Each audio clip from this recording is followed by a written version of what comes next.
The fluorescent lights hummed their familiar tune in the basement of the Central Records Division, casting everything in that particular shade of institutional white that made time feel suspended. Detective Sarah Chun had grown accustomed to this place over the past 15 years, the way one grows accustomed to the sound of their own breathing. The basement stretched further than most people realized, row after row of filing cabinets creating narrow corridors that seemed to extend into infinity. On nights like this, when the rest of the precinct had settled into its quieter rhythm, Sarah found herself drawn to the archives. Not for any particular case, not following any specific lead, but simply because there was something peaceful about the orderly silence of documented history. Each file cabinet held thousands of stories, most of them long resolved. Their drama reduced to typed reports in black and white, photographs that had begun to yellow at the edges. The city above them continued its restless movement. But down here, everything had found its place. Reports from the 1980s sat beside more recent cases, all equally still now, all equally part of the vast catalog of human experience that the police department had accumulated over decades. Sarah moved slowly between the rows, her soft-soled shoes making barely a whisper against the linoleum floor.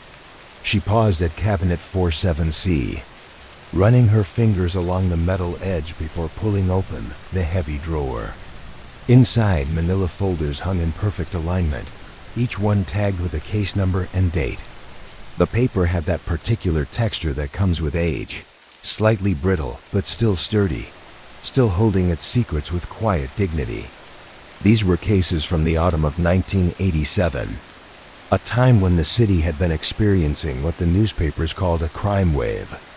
Though looking back through the lens of archived reports, it seemed more like a gentle tide of human complexity washing against the shores of law enforcement. The first file she pulled contained reports about a series of burglaries in the Riverside district. Not the kind of dramatic heists that captured headlines, but simple break-ins that had troubled a neighborhood for several weeks. Reading through the reports now, Sarah could feel the methodical patience of the officers who had documented each incident. Officer Martinez had written in careful block letters, describing how Mrs. Henderson had come home to find her back door ajar and her grandmother's jewelry box missing from the bedroom dresser. The report went on to detail the exact placement of furniture in the room, the condition of the window locks, the absence of any signs of struggle. It was all there, preserved in the particular language that police officers used to transform chaos into order, to take the raw emotion of violation and translate it into something that could be filed, cross-referenced, and eventually resolved. Sarah settled into the small reading area that had been set up at the end of the row, switching on the desk lamp that cast a warm circle of light in the otherwise dim space. The chair was old but comfortable, worn smooth by countless hours of research and review. She opened the file more fully, allowing herself to sink into the rhythm of reading that had become as natural to her as breathing. Officer Martinez had included a hand-drawn diagram of Mrs. Henderson's bedroom, showing the precise location where the jewelry box had sat, the path the intruder had likely taken from the back door, the undisturbed state of other valuable items in the room. There was something almost meditative about these old diagrams. The way officers had taken the time to create these careful representations of space and movement. These attempts to understand exactly what had happened in rooms that were now 37 years later, probably painted different colors and filled with different furniture. The second burglary had occurred 3 blocks away, on Elm Street, where a retired teacher named Mr. Kowalski had lost a collection of rare books and a small radio. The responding officer, whose signature was too faded to read clearly, had noted that the intruder had shown unusual care in selecting items, leaving behind electronics that would have been worth more money but taking. Things that suggested someone with particular interests or needs. Sarah found herself wondering about these long-ago crimes, not in terms of their solutions, though she knew from the final reports that they had been solved when a local teenager was arrested several weeks later. But in terms of their texture, their place in the quiet tapestry of the city's life, each burglary had represented a disruption in someone's daily routine, a moment when the ordinary safety of home had been temporarily breached.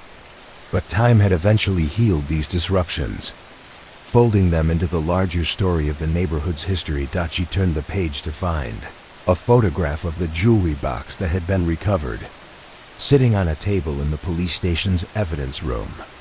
The box was small and ornate, covered in a faded floral pattern that spoke of another era entirely. Someone, probably Mrs. Henderson herself, had placed a piece of tape on the bottom with her name and phone number written in careful script. Sarah could imagine the woman's relief when the call came that her grandmother's jewelry box had been found. Could picture her coming to the station to reclaim this small piece of her family's history.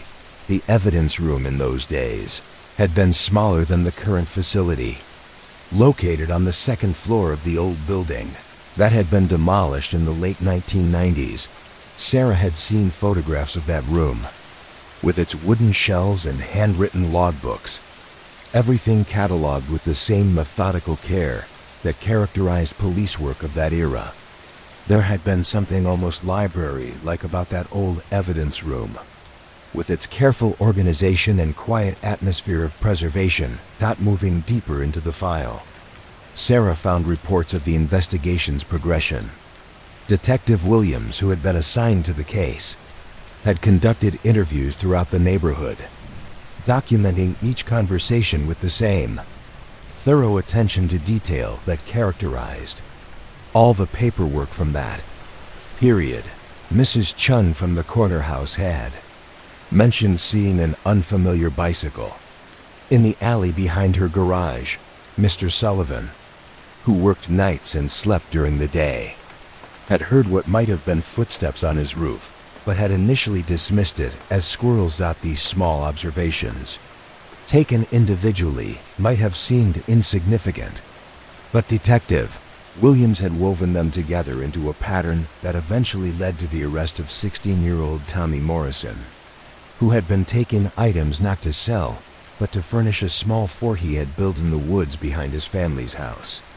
The final report included a photograph of this makeshift shelter, constructed from plywood and furnished with the stolen items, arranged as carefully as any adult's living room.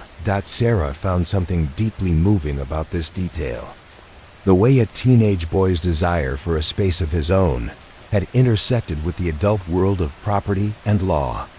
The resolution had been handled with care, she noted, reading through the communications between Detective Williams and the Morrison family. Tommy had been required to return all the stolen items and perform community service, but the approach had been more educational than punitive, recognizing the difference between malicious crime and adolescent poor judgment. The file contained letters from several of the victims, written after the case had been resolved. Mrs. Henderson had thanked Detective Williams for his patience and thoroughness, noting that she felt safer knowing that the police department took even small crimes seriously. Mr. Kowalski had written to express his appreciation for the return of his books, mentioning that one of them, a first edition of local poetry, had belonged to his late wife and held sentimental value far beyond its monetary worth. These letters were filed carefully behind the official reports, creating a fuller picture of how crimes rippled through communities and how their resolution created its own kind of peace. Sarah could imagine Detective Williams reading these letters at his desk, probably during the quiet hours of a night shift, much like this one, feeling the satisfaction that came not from dramatic arrests or high-profile cases, but from the steady work of maintaining order in a world that constantly threatened to tip toward chaos. She closed the Morrison file and reached for another, this one dealing with a vandalism case from the same period. Someone had been spray painting abstract designs on the sides of buildings throughout the downtown area, always working at night, always choosing walls that faced quiet alleys or empty lots. The investigating officer, Sergeant Thompson, had approached the case with the same methodical patience, documenting each incident with photographs and detailed descriptions of the artwork. Looking at these photographs now, Sarah could see that the vandalism had actually been quite artistic.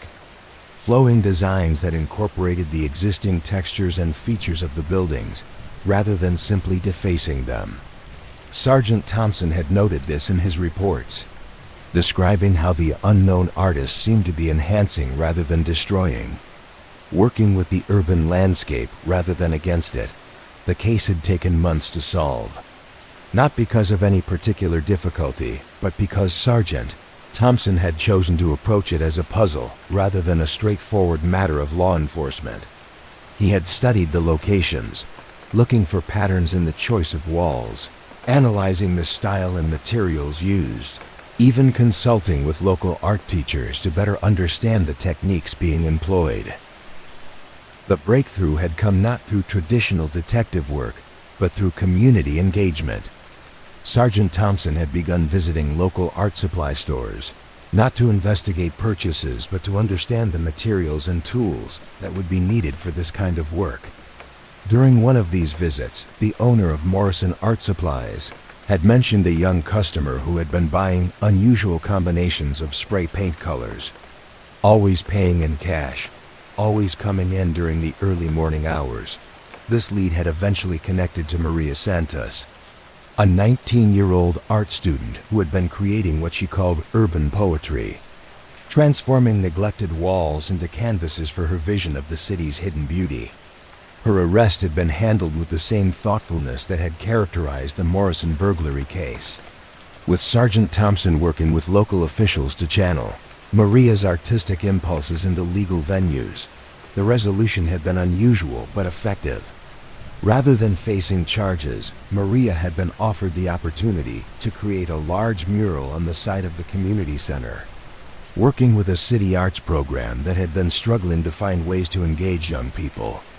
The project had taken 3 months to complete, with Maria working under the supervision of established artists who helped her translate her guerrilla aesthetic into something that could exist within the official cultural landscape of the city. Sarah found photographs of the completed mural tucked into the back of the file. Color prints that had faded slightly but still conveyed the energy and vision that Maria had brought to her work. The mural depicted the city as a living organism, with flowing lines that suggested both organic growth and urban infrastructure, natural forms emerging from and merging with architectural elements. The file contained a follow-up report, written 6 months after the mural's completion, noting that there had been no further incidents of unauthorized graffiti in the downtown area, and that several other young artists had approached the city about opportunities to create legal public art. Sergeant Thompson had concluded his final report with an observation that stayed with Sarah as she read it. Sometimes the most effective law enforcement involved finding ways to redirect energy rather than simply suppressing it. These old files were full of such insights, small moments of wisdom embedded in the routine documentation of police work. Sarah had begun to think of them as a kind of informal philosophy, lessons learned through years of close contact with human nature at its most vulnerable and unpredictable. The officers who had written these reports had been teachers as much as law enforcers, their careful documentation serving as a kind of textbook for understanding how communities actually function beneath the surface of their official structures. She pulled another file, this one much thicker than the others, dealing with a missing person case that had stretched across several months in 1987.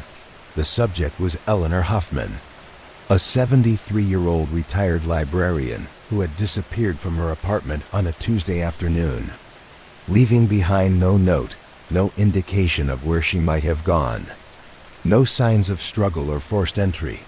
The initial report, filed by Mrs. Hoffman's neighbor when she failed to appear for their regular Tuesday evening card game, was brief and matter-of-fact.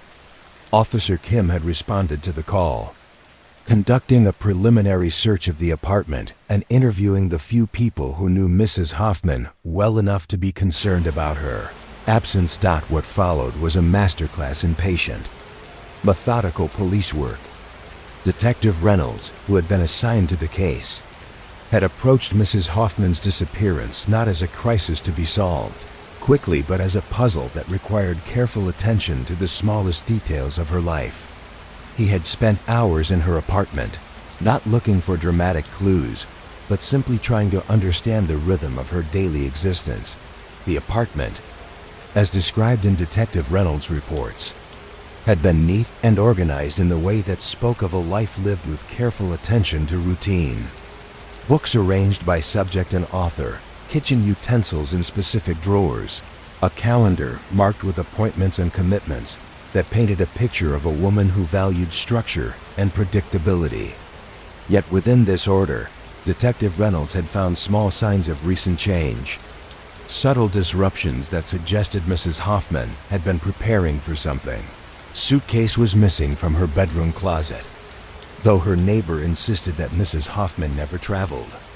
Several books about genealogy and family history had been checked out from the library, an unusual choice for someone whose reading typically ran toward mystery novels and gardening magazines. Most intriguingly, Detective Reynolds had found a series of letters in Mrs. Hoffman's desk, correspondence with someone named Robert Hoffman in Portland, Oregon. The investigation had proceeded slowly, with Detective Reynolds taking the time to understand each clue within the context of Mrs. Hoffman's entire life.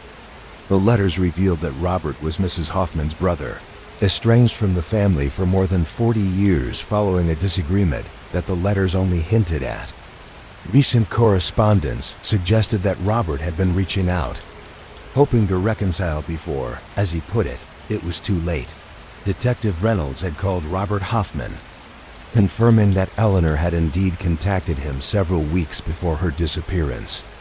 They had arranged to meet in Portland, with Eleanor planning to take the train west for what she had described as probably their last opportunity to make peace with their shared past.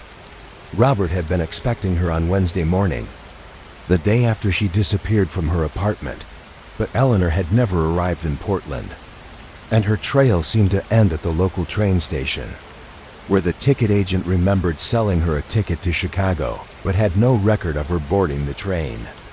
This was where many missing person cases might have stalled.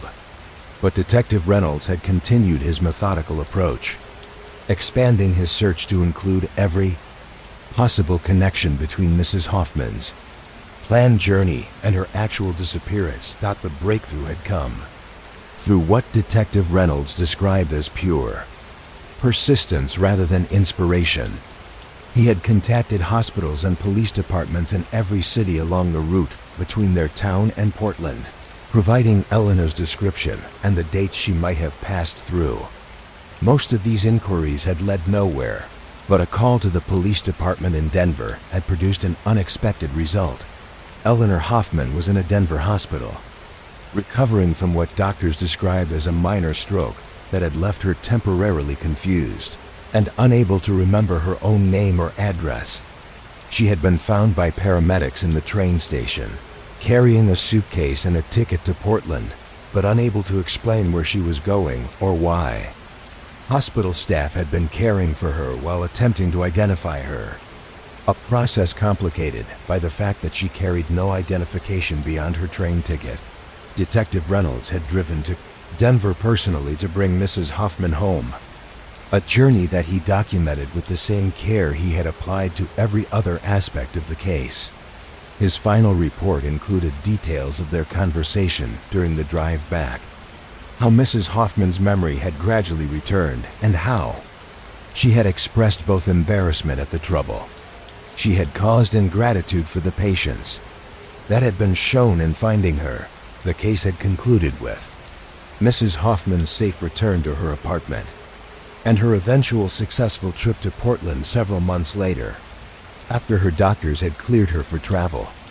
Detective Reynolds had included a note in the file indicating that he had received a postcard from Mrs. Hoffman after her reunion with her brother, A simple image of Mount Hood with a message, thanking him for his kindness and reporting that the reconciliation had gone better than she had dared to hope. Sarah found herself moved by the thoroughness and humanity that had characterized Detective Reynolds' approach to the case. There had been no dramatic moments, no dangerous confrontations, just the steady application of professional skill guided by genuine concern for a vulnerable person who had found herself lost in more ways than one.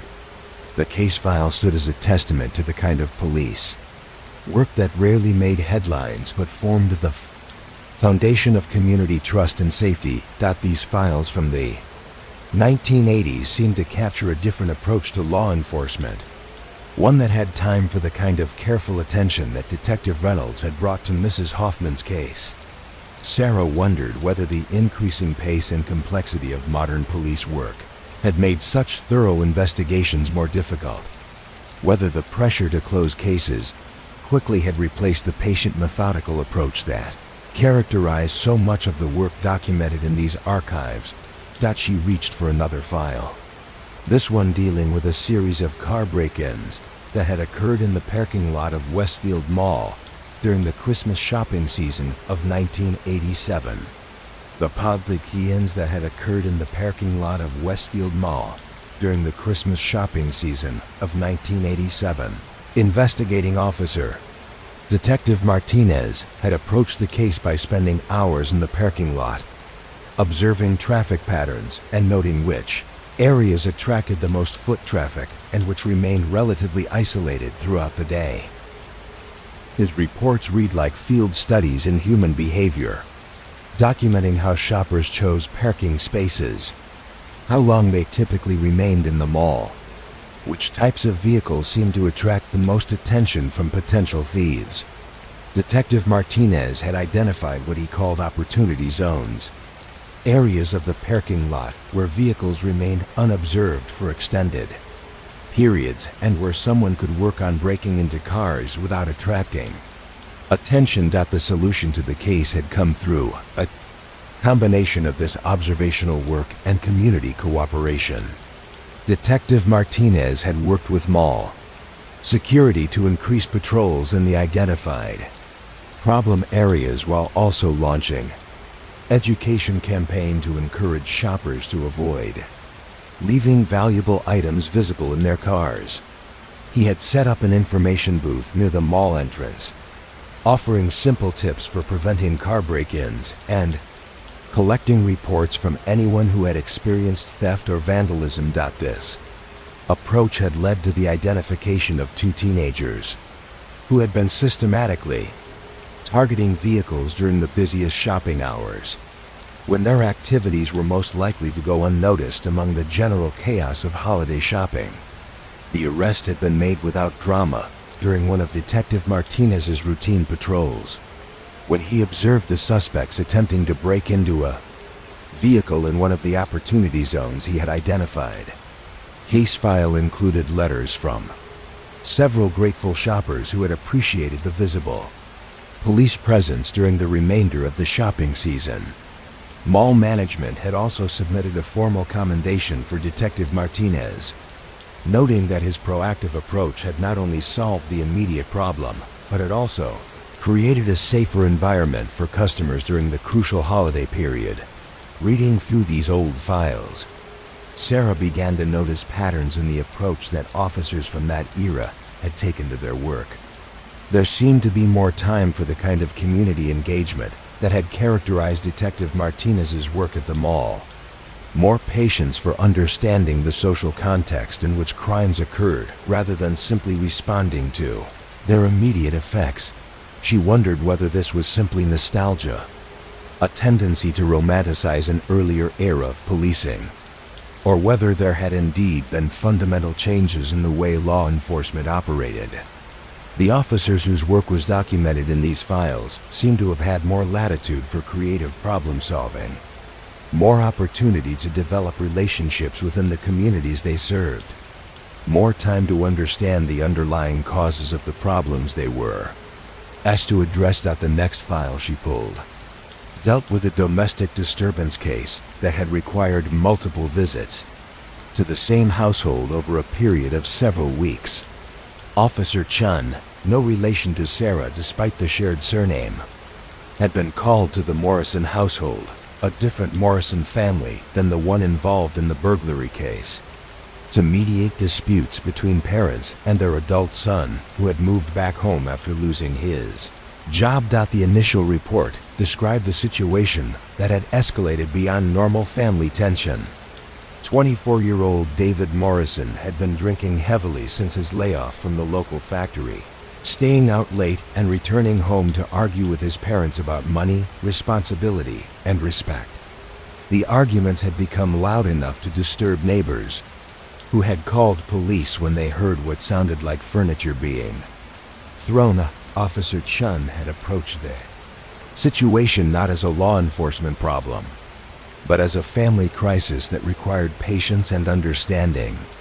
His reports documented multiple visits to the Morrison home, each one focusing on different aspects of the underlying tensions that were causing the disruptions.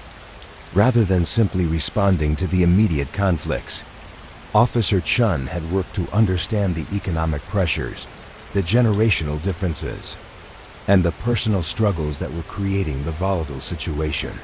The file included detailed notes from conversations with each family member, conducted separately to allow everyone to express their concerns without the immediate pressure of confrontation.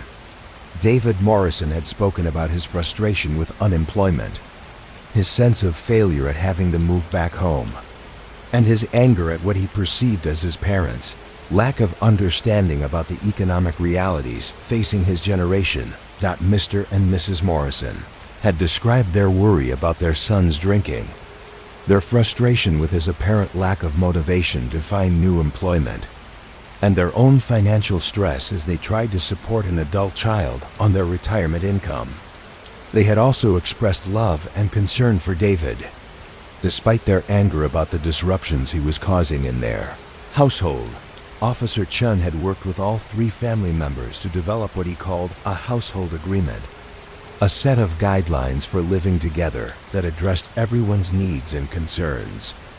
David would be required to attend job counseling sessions and limit his alcohol consumption, while his parents would provide emotional support and practical assistance with his job search without constant criticism of his temporary situation. The agreement had also included provisions for addressing conflicts when they arose, establishing a cooling-off protocol that would prevent arguments from escalating to the point where neighbors felt compelled to call police. Officer Chun had provided his direct phone number, encouraging the family to call him if tensions began to rise rather than waiting until the situation reached crisis level. Case file included follow-up reports documenting Officer Chun's periodic check-ins with the Morrison family over the following months. David had found employment at a different factory, had begun attending Alcoholics Anonymous meetings, and had eventually moved into his own apartment. The final report in the file noted that the family had invited Officer Chun to David's wedding 2 years later, a gesture that spoke to the lasting positive impact of his patient, thoughtful approach to what could have been handled as a simple law enforcement matter. These kinds of cases represented a different model of policing, one that recognized that many situations that came to police attention were symptoms of larger social and economic problems, rather than simple matters of law and order. Officer Chun's work with the Morrison family had required skills that went beyond traditional law enforcement training, including counseling, mediation, and social work. Sarah found herself wondering whether modern police departments provided officers with the time and training necessary for this kind of comprehensive approach to community problems. The cases documented in these files suggested that effective police work often required the ability to see beyond the immediate incident to the underlying causes that created recurring problems. The next file dealt with a shoplifting case that had evolved into something much more complex. Mrs. Patricia Wong, a 67-year-old widow, had been caught stealing food from the local grocery store, taking small items like canned soup, crackers, and instant coffee. The store manager had called police, expecting a straightforward arrest and prosecution. Detective Johnson, who had responded to the call, had quickly realized that Mrs. Wong's situation was more complicated than simple theft. Her husband had died 6 months earlier, leaving her with medical bills that had depleted their savings and a pension that was insufficient to cover both her rent and adequate food. She had been too proud to ask for help from social services and too embarrassed to let her adult children know about her financial difficulties rather than processing Mrs. Wong through the criminal justice system. Detective Johnson had worked to connect her with appropriate social services while also addressing the immediate crisis that had led to her shoplifting. He had contacted the local food bank, helped her apply for emergency assistance programs, and even arranged for the grocery store manager to donate the items she had attempted to steal. The case file included documentation of Detective Johnson's efforts to ensure that Mrs. Wong received ongoing support to prevent future incidents. He had worked with a social worker to conduct a comprehensive assessment of her situation, had helped her apply for food stamps and other assistance programs, and had even connected her with a senior citizens group that provided both social support and practical assistance, with tasks like grocery shopping and meal preparation. The grocery store manager had been initially resistant to this approach, preferring to pursue criminal charges as a deterrent to other potential shoplifters. Detective Johnson's reports described his patient efforts to help the manager understand that prosecuting elderly people for stealing food was unlikely to solve the underlying problem, and might actually make it worse by creating additional barriers to employment and housing. Eventually, the store manager had agreed to participate in what Detective Johnson called a community solution, working with local social service agencies to identify other customers who might be struggling with food insecurity and connecting them with appropriate resources before theft became necessary for survival. The case file concluded with a letter from Mrs. Wong, written 6 months after the incident, thanking Detective Johnson for his kindness and reporting that she had become a volunteer with the same food bank that had helped her during her crisis. She had found purpose in helping elderly people navigate the complex systems of social support, using her own experience to guide others who found themselves in similar situations.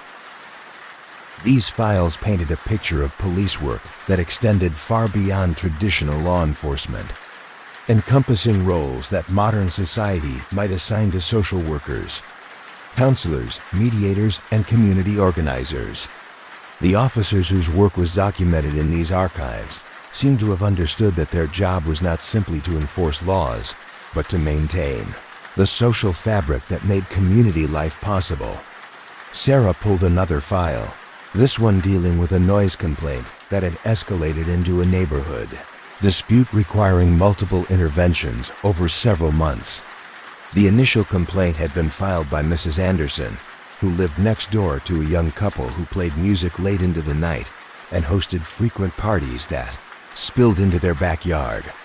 Officer Rodriguez had initially approached the situation as a straightforward noise ordinance violation, speaking with the young couple about keeping their music at reasonable volumes and limiting their parties to weekends. However, his first report noted that the situation seemed to involve deeper tensions between different generations and lifestyles within the neighborhood. Subsequent reports documented Officer Rodriguez's efforts to understand the full context of the dispute. Mrs. Anderson was a widow in her 70s who valued quiet and predictability, while her neighbors, Mark and Jennifer Stevens, were in their 20s and worked irregular hours that made traditional schedules difficult to maintain. Both sides had legitimate concerns and valid complaints about the other's behavior. Officer Rodriguez had organized what he called a neighborhood mediation session, bringing together not just the immediate parties to the dispute, but other residents who had been affected by the ongoing tensions. The session had revealed that the problem was not simply about noise levels, but about communication and mutual understanding between neighbors with very different lifestyles and expectations. The solution that emerged from these discussions was more comprehensive than anyone had initially imagined.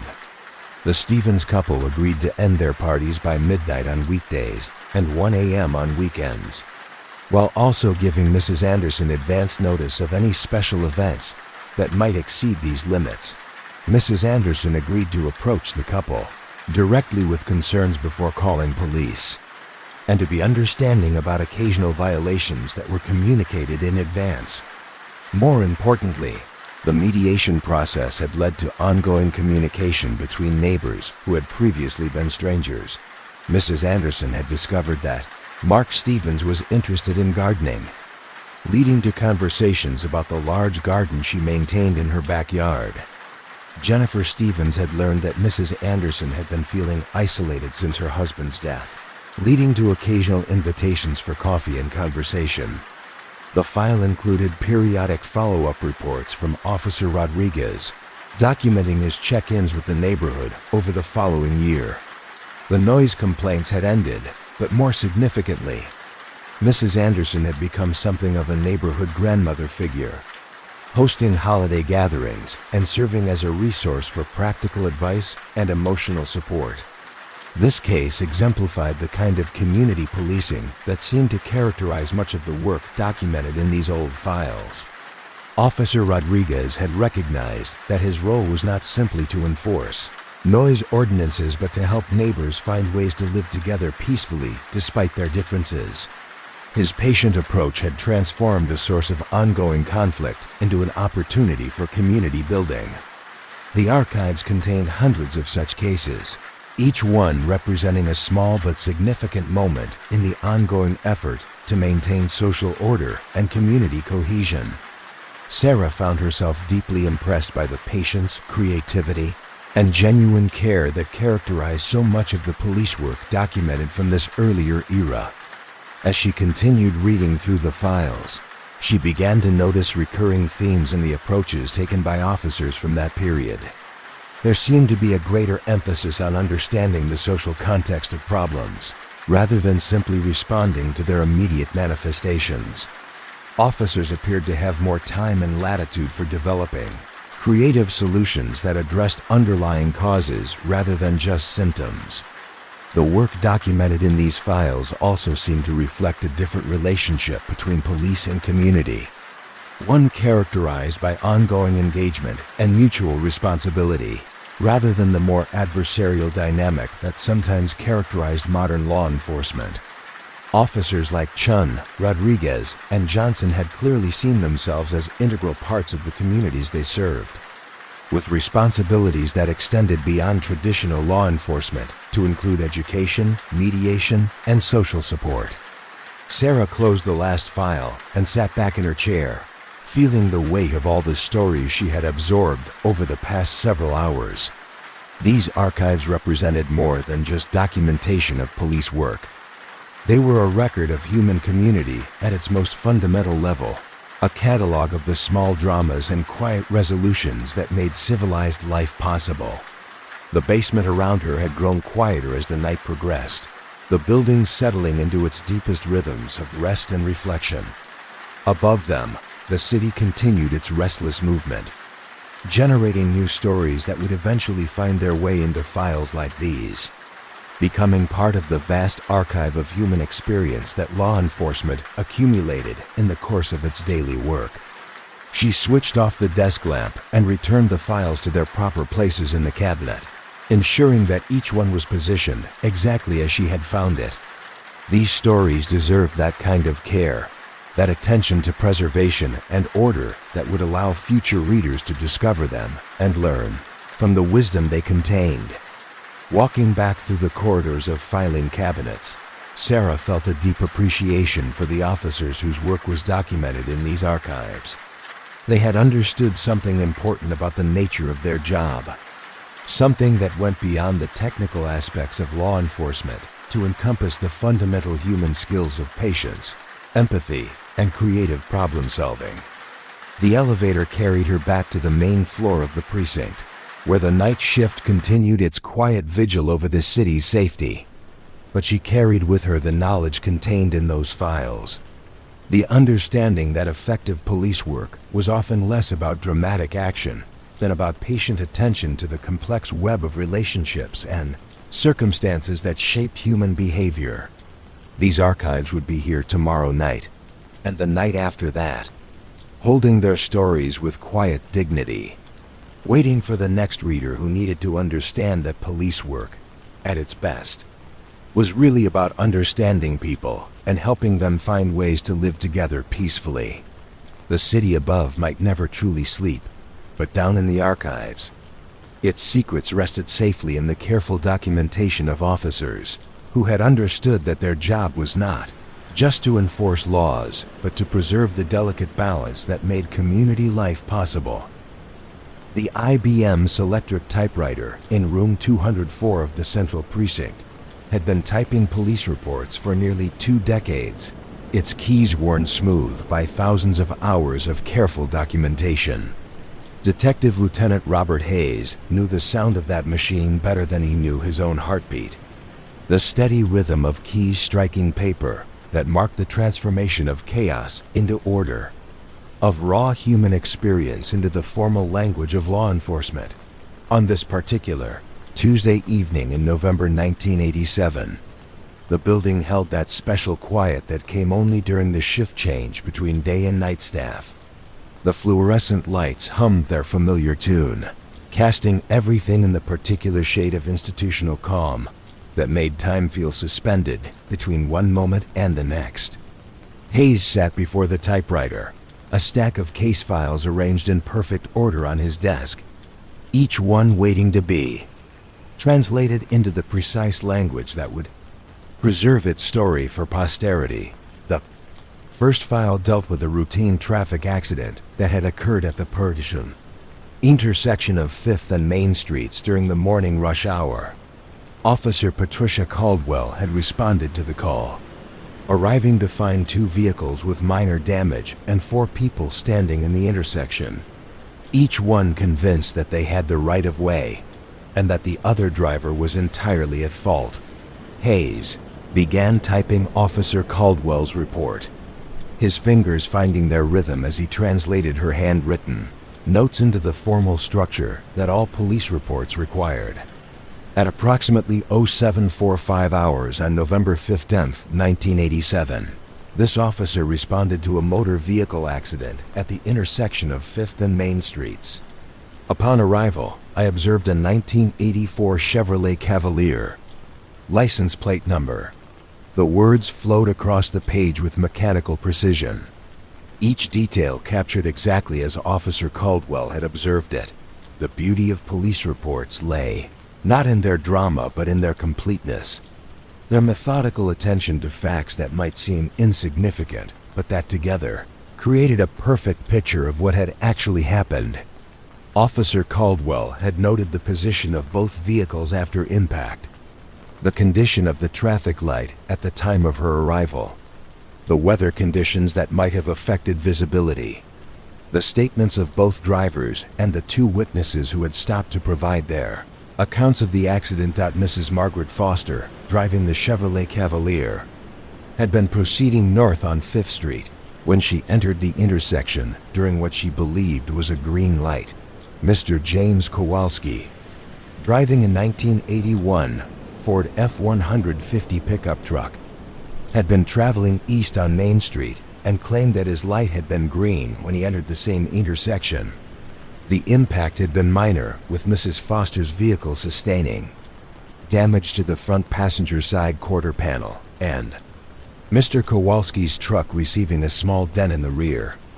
Driver's side door has typed each detail with the same careful attention, understanding that these seemingly minor facts might become crucial if the case ever went to court or if insurance companies needed to determine fault. The damage pattern suggested that Mrs. Foster had indeed been in the intersection first, but Mr. Kowalski's account was supported by a witness, who had been waiting at the bus stop on the northeast corner of the Coast intersection. Officer Caldwell had interviewed this witness, an elderly man named Theodore Simpson, who took the same bus to work every morning and had become familiar with the timing of the traffic lights at that particular intersection. Mr. Simpson had observed that the light for Main Street traffic had turned green several seconds before the collision occurred, though he also noted that the morning sun had been particularly bright and might have made it difficult for Mrs. Foster to see the traffic signal clearly. The report continued with Officer Caldwell's observations about the scene itself. Both drivers had remained calm and cooperative, exchanging insurance information without argument, and accepting the officer's documentation of the accident without protest. Neither driver showed signs of impairment, and both vehicles were safely drivable despite the minor damage they had sustained. Hayes found a particular satisfaction in typing these routine reports, understanding that they represented the vast majority of police work that never made headlines or captured public attention. These were the interactions that maintained the social fabric of the community, the quiet moments when law enforcement served as a neutral party helping citizens navigate the small conflicts and accidents that were inevitable in any place where people lived together in large numbers. The traffic accident report concluded with Officer Caldwell's recommendations for preventing similar incidents at that intersection. She had noted that the morning sun created visibility problems for northbound traffic on 5th Street during certain times of year, and suggested that the city consider installing a sun visor or repositioning the traffic signal to reduce glare. These kinds of practical observations often led to small improvements that prevented future accidents, though the officers who made such suggestions rarely learned whether their recommendations had been implemented. Hayes loaded a fresh sheet of paper into the typewriter and pulled the next file from his stack. This one dealt with a breaking and entering report filed by Mrs. Dorothy Chun, who lived alone in a small house on Maple Street and had returned from grocery shopping to find her back door standing open and several items missing from her kitchen. Officer Michael Torres had responded to Mrs. Chun's call, arriving to find an elderly woman who was more confused than frightened by what had happened. The intruder had not taken anything of obvious value, ignoring a jewelry box on Mrs. Chun's dresser and a small television in her living room. Instead, the thief had focused on food items from her kitchen, taking a loaf of bread, a jar of peanut butter, several cans of soup, and a container of milk from her refrigerator.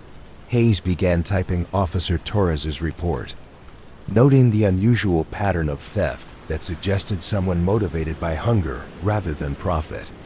Upon inspection of the premises, this officer observed that entry had been gained through the rear door, which showed signs of having been forced.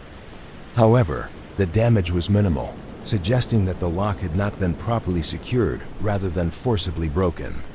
Officer Torres had conducted a thorough search of the house with Mrs. Chun, documenting each room and noting what had been disturbed and what had been left untouched. The intruder had moved through the house with apparent familiarity, going directly to the kitchen and knowing exactly where Mrs. Chun kept her food supplies. This suggested either that the thief had observed the house previously, or that it was someone who knew Mrs. Chun's habits. Investigation had taken an interesting turn when Officer Torres interviewed Mrs. Chun's neighbors about any suspicious activity they might have observed. Mrs. Patterson, who lived next door, mentioned that she had seen a young man in Mrs. Chun's backyard several times over the past few weeks, but had assumed he was doing yard work or some other legitimate task. Mrs. Chun had not hired anyone to work in her yard, but her description of the young man had sounded familiar to Officer Torres. Asterisk.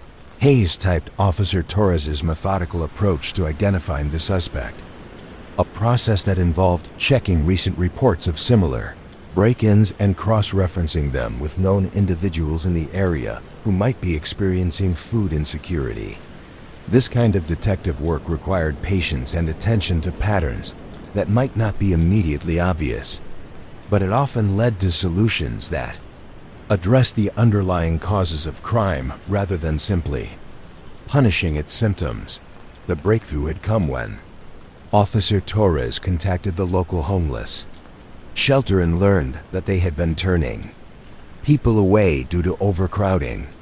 The shelter director had mentioned a young man named David Morrison, who had been sleeping in various places around the neighborhood, including abandoned buildings and sometimes in people's backyard sheds.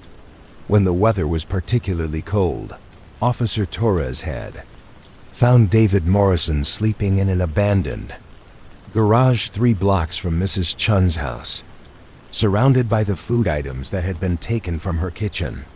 Rather than immediately arresting Morrison, Officer Torres had taken the time to understand his situation, learning that he was 19 years old, had been living on the streets since aging out of the foster care system, and had been unable to find steady employment that would allow him to afford housing.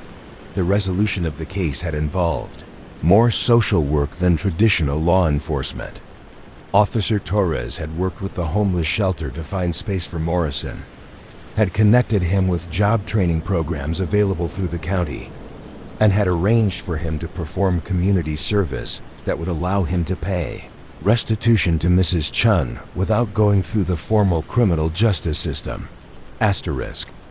Mrs. Chun had been remarkably understanding about the situation, even going so far as to prepare additional food for Morrison when Officer Torres brought him to her house to apologize and return the items he had taken. She had told Officer Torres that she remembered being hungry during the Depression and understood how desperation could lead people to make choices they wouldn't normally consider. Hayes found himself moved by this detail as he typed it into the official report. These moments of human compassion often appeared in police reports from this era, situations where victims and offenders were able to connect as human beings rather than remaining locked in adversarial roles. Officer Torres had facilitated this connection through his patient approach to understanding the underlying causes of the crime rather than simply processing it through the standard procedures. The Chun break-in report concluded with a follow-up note indicating that David Morrison had successfully completed a job training program and had found employment with a local construction company. Mrs. Chun had hired him to do some actual yard work, paying him enough to help with his rent at a boarding house where he had been able to find a room. Officer Torres had included this information not because it was required for the official record, but because it demonstrated the positive outcomes that were possible when law enforcement took a comprehensive approach to addressing crime. The next file dealt with a vandalism case that had initially seemed straightforward but had evolved into something much more complex. Someone had been painting messages on the walls of buildings throughout the downtown area, always working at night, always choosing locations that were highly visible during the day. The messages were not typical graffiti tags or gang symbols, but rather carefully lettered quotes from famous literature and poetry. Detective Sarah Martinez had been assigned to investigate what the local newspaper had begun calling the Phantom Poet, and her initial reports reflected the methodical approach she had taken to understanding both the crimes and the person committing them. Investigation reveals a pattern of vandalism occurring on a regular schedule, with new messages appearing approximately every 2 weeks on buildings within a 6-block radius of the Central Business District. Hayes typed detective Martinez's careful analysis of the vandalism pattern, noting her attention to details that other investigators might have overlooked.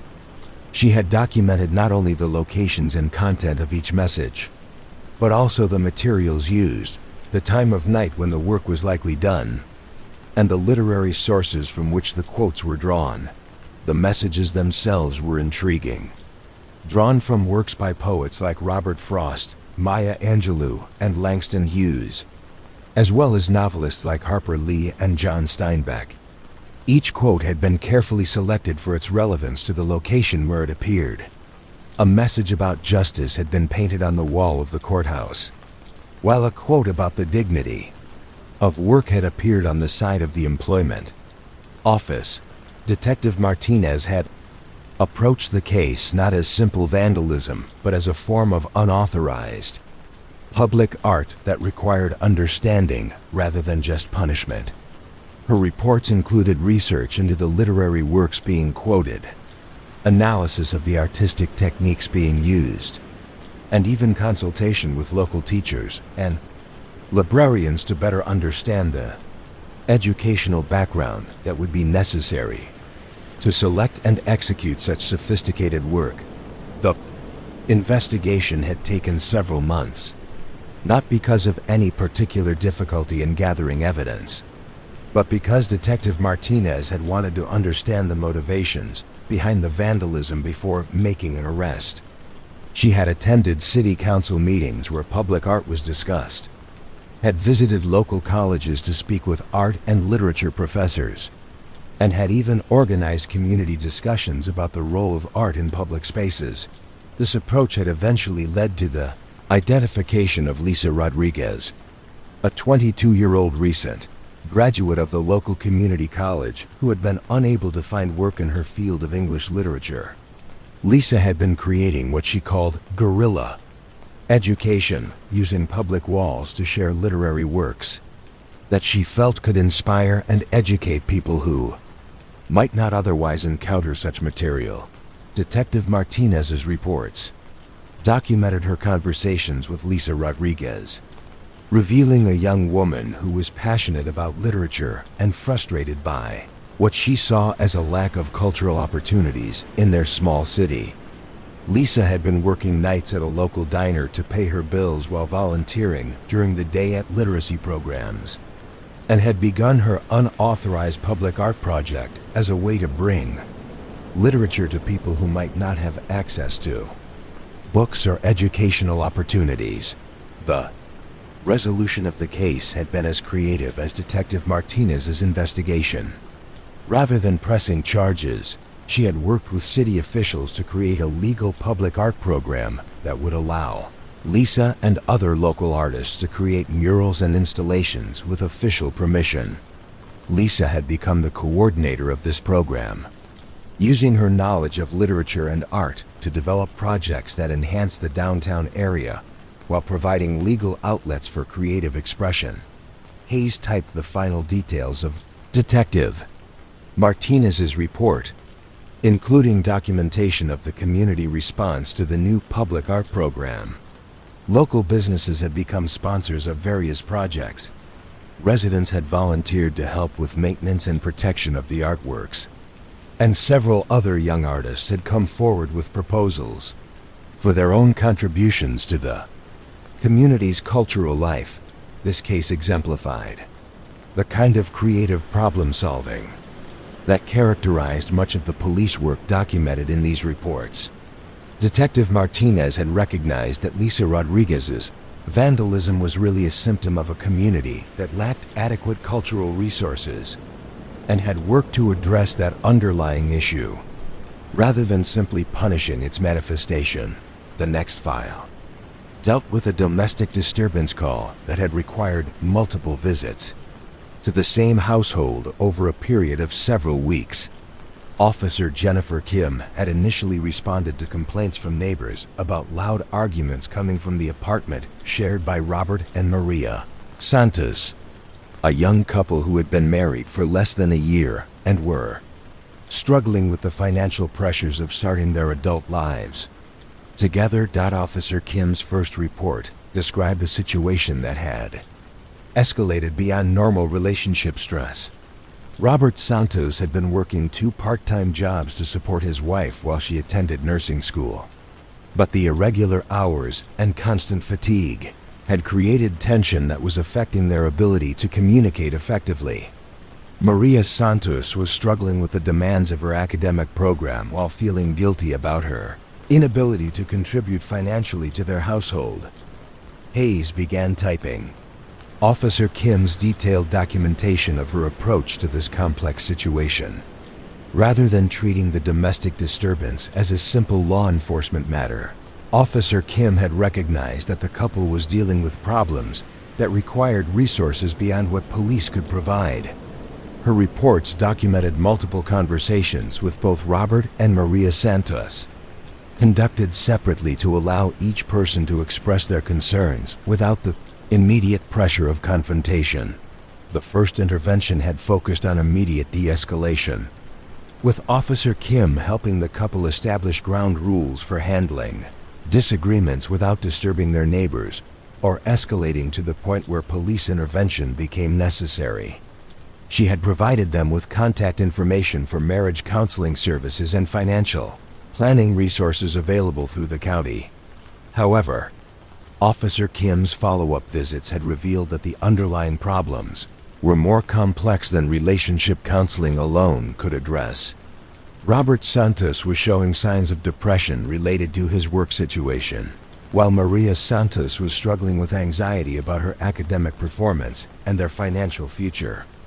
Both were isolated from family support systems, having moved to the city from rural areas where their extended families lived. Officer Kim's reports documented her efforts to connect the couple with appropriate social services, including mental health resources, academic support services at Maria's nursing school, and community organizations that provided practical assistance to young families facing financial difficulties. She had also worked with their landlord to ensure that their housing situation remained stable, while they addressed their other challenges. The case had required what Officer Kim described as ongoing community policing with regular check-ins to monitor the couple's progress and ensure that they were successfully accessing the resources that had been identified.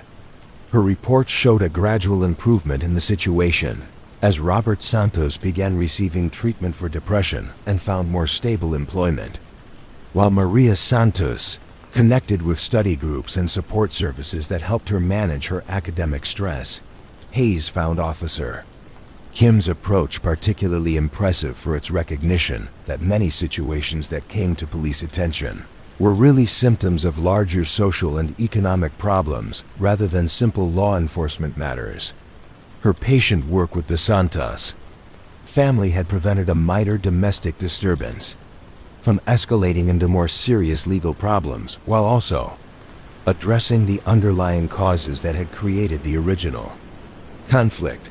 The Santos case file concluded with a letter from Maria Santos, written after she had successfully graduated from nursing school and found employment at the local hospital. She thanked Officer Kim for her patience and understanding during a difficult period, noting that the resources and support she had provided had been crucial to their ability to build a stable life together. These reports revealed the extent to which police officers in that era had served as informal social workers, connecting people with resources and services that addressed the root causes of problems rather than simply responding to their symptoms. Hayes wondered whether modern law enforcement training adequately prepared officers for this kind of comprehensive community engagement, or whether the increasing specialization of social services had reduced the role that police played in addressing complex social problems. The next file dealt with a series of bicycle thefts that had occurred in the downtown area during the summer months, when increased foot traffic and outdoor activities made bicycles both more numerous and more vulnerable to theft. Detective Richard Thompson had been assigned to investigate what appeared to be a coordinated effort, targeting expensive mountain bikes and racing bicycles. Detective Thompson's initial reports documented his systematic approach to understanding the theft pattern, including analysis of the types of bicycles being stolen, the locations where thefts were occurring, and the methods being used to defeat various types of locks and security measures. His investigation had revealed that the thefts were not random opportunistic crimes, but rather a sophisticated operation that required detailed knowledge of bicycle values and security vulnerabilities. Hayes typed Detective Thompson's methodical documentation of the investigation, noting his attention to details that painted a picture of thieves who were knowledgeable about bicycles and patient enough to wait for optimal opportunities. The stolen bicycles were all high-end models worth several $100s each, and the thieves had consistently chosen targets that were secured with standard cable locks, rather than the heavier chain or U-locks that provided better security.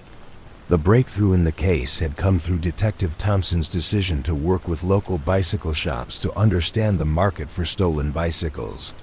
Shop owners had provided information about customers who had attempted to sell high-end bicycles without proper documentation, leading to the identification of several individuals who were involved in receiving and reselling stolen property. This investigation had led Detective Thompson to a sophisticated operation involving several people with different roles in the theft and resale process. 2 teenagers were responsible for actually stealing the bicycles, using tools and techniques that suggested considerable experience with different types of locks and security systems. An adult with a truck was responsible for transporting the stolen bicycles to locations outside the immediate area, while another individual had connections with buyers in other cities who were willing to purchase expensive bicycles without asking questions about their origins. Detective Thompson's reports documented the careful surveillance and coordination with other police departments that had been necessary to gather evidence against all the members of this theft ring.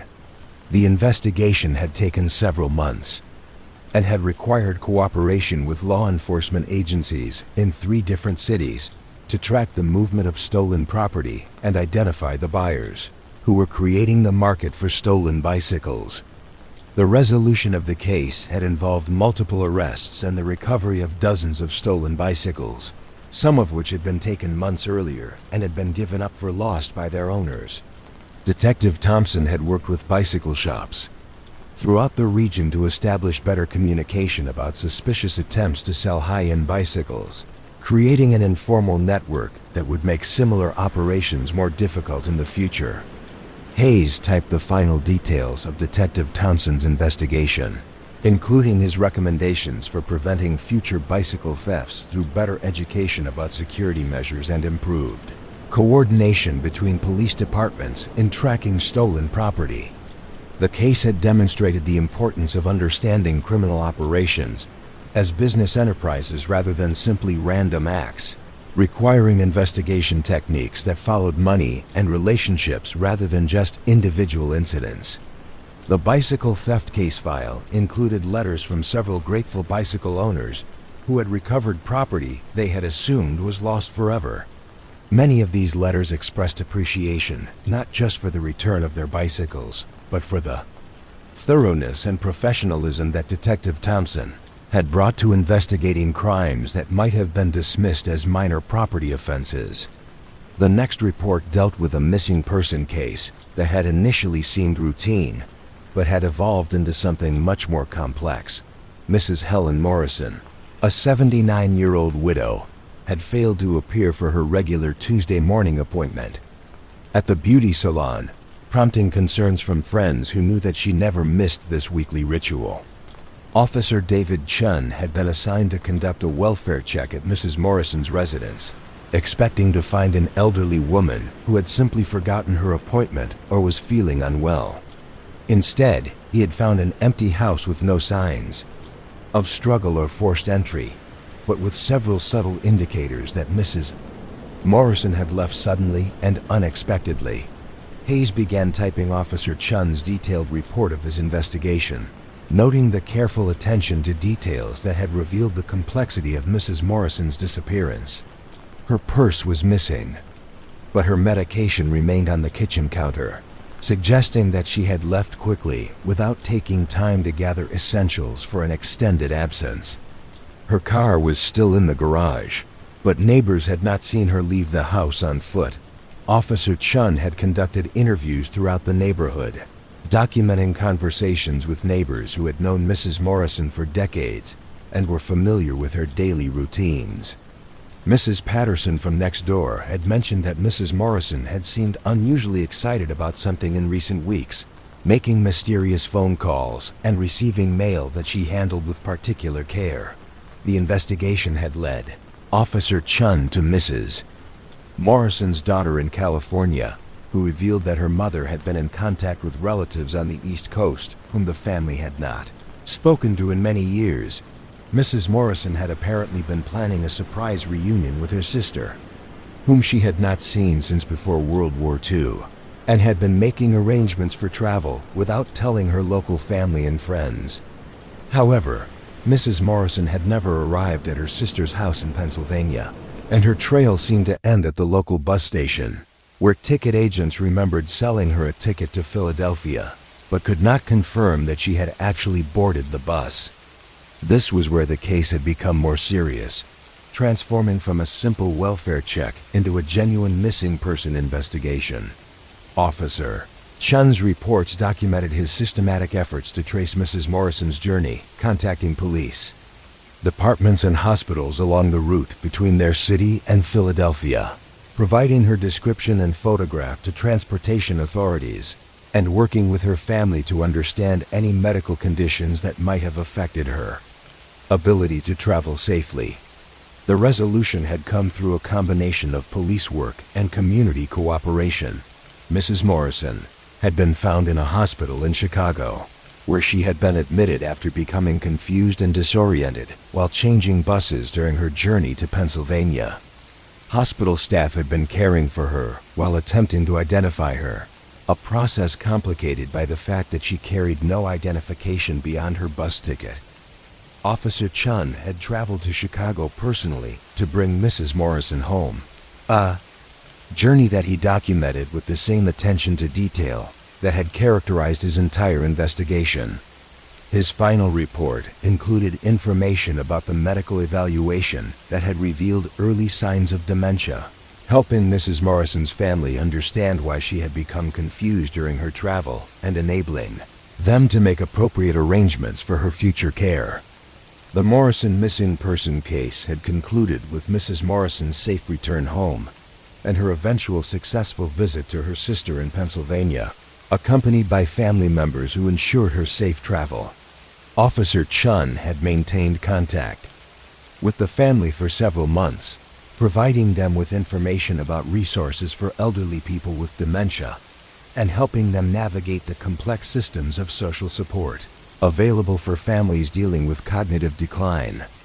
Hayes found Officer Chun's thorough and compassionate approach to the case particularly impressive, noting how his patient investigation had not only solved the immediate problem of Mrs. Morrison's disappearance, but had also led to improved care and support for an elderly woman whose needs had not been fully recognized by her family.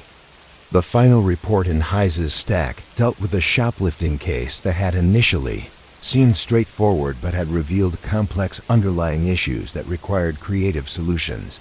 Mrs. Carmen Rodriguez, a 43-year-old mother of 3, had been caught stealing formula and diapers from the local pharmacy, items that suggested she was struggling to provide basic necessities for her children. Detective Linda Williams had been assigned to investigate the case, and her initial report reflected her understanding that shoplifting incidents involving basic necessities often indicated larger social problems rather than simple criminal intent. Her investigation had revealed that Mrs. Rodriguez was recently divorced, working 2 part-time jobs to support her children, and struggling with childcare costs that consumed most of her income. Hayes typed Detective Williams's careful documentation of Mrs. Rodriguez's situation, noting how the detective had approached the case as a social service matter rather than a simple law enforcement issue. Mrs. Rodriguez had been too proud to apply for government assistance and had been unaware of the charitable resources available in the community for families facing temporary financial difficulties. Rather than pursuing criminal charges, Detective Williams had worked to connect Mrs. Rodriguez with appropriate support services, including emergency assistance programs, food banks, and childcare resources that would enable her to maintain employment while caring for her children. She had also worked with the pharmacy manager to arrange for Mrs. Rodriguez to perform community service that would allow her to pay restitution for the stolen items without creating additional financial hardship. The case had been resolved through what Detective Williams described as community partnership, involving cooperation between law enforcement, social service agencies, local businesses, and charitable organizations to address the underlying causes of the shoplifting incident. Mrs. Rodriguez had successfully accessed assistance programs that stabilized her family situation, and the pharmacy had become a partner in identifying other customers who might be struggling with similar challenges.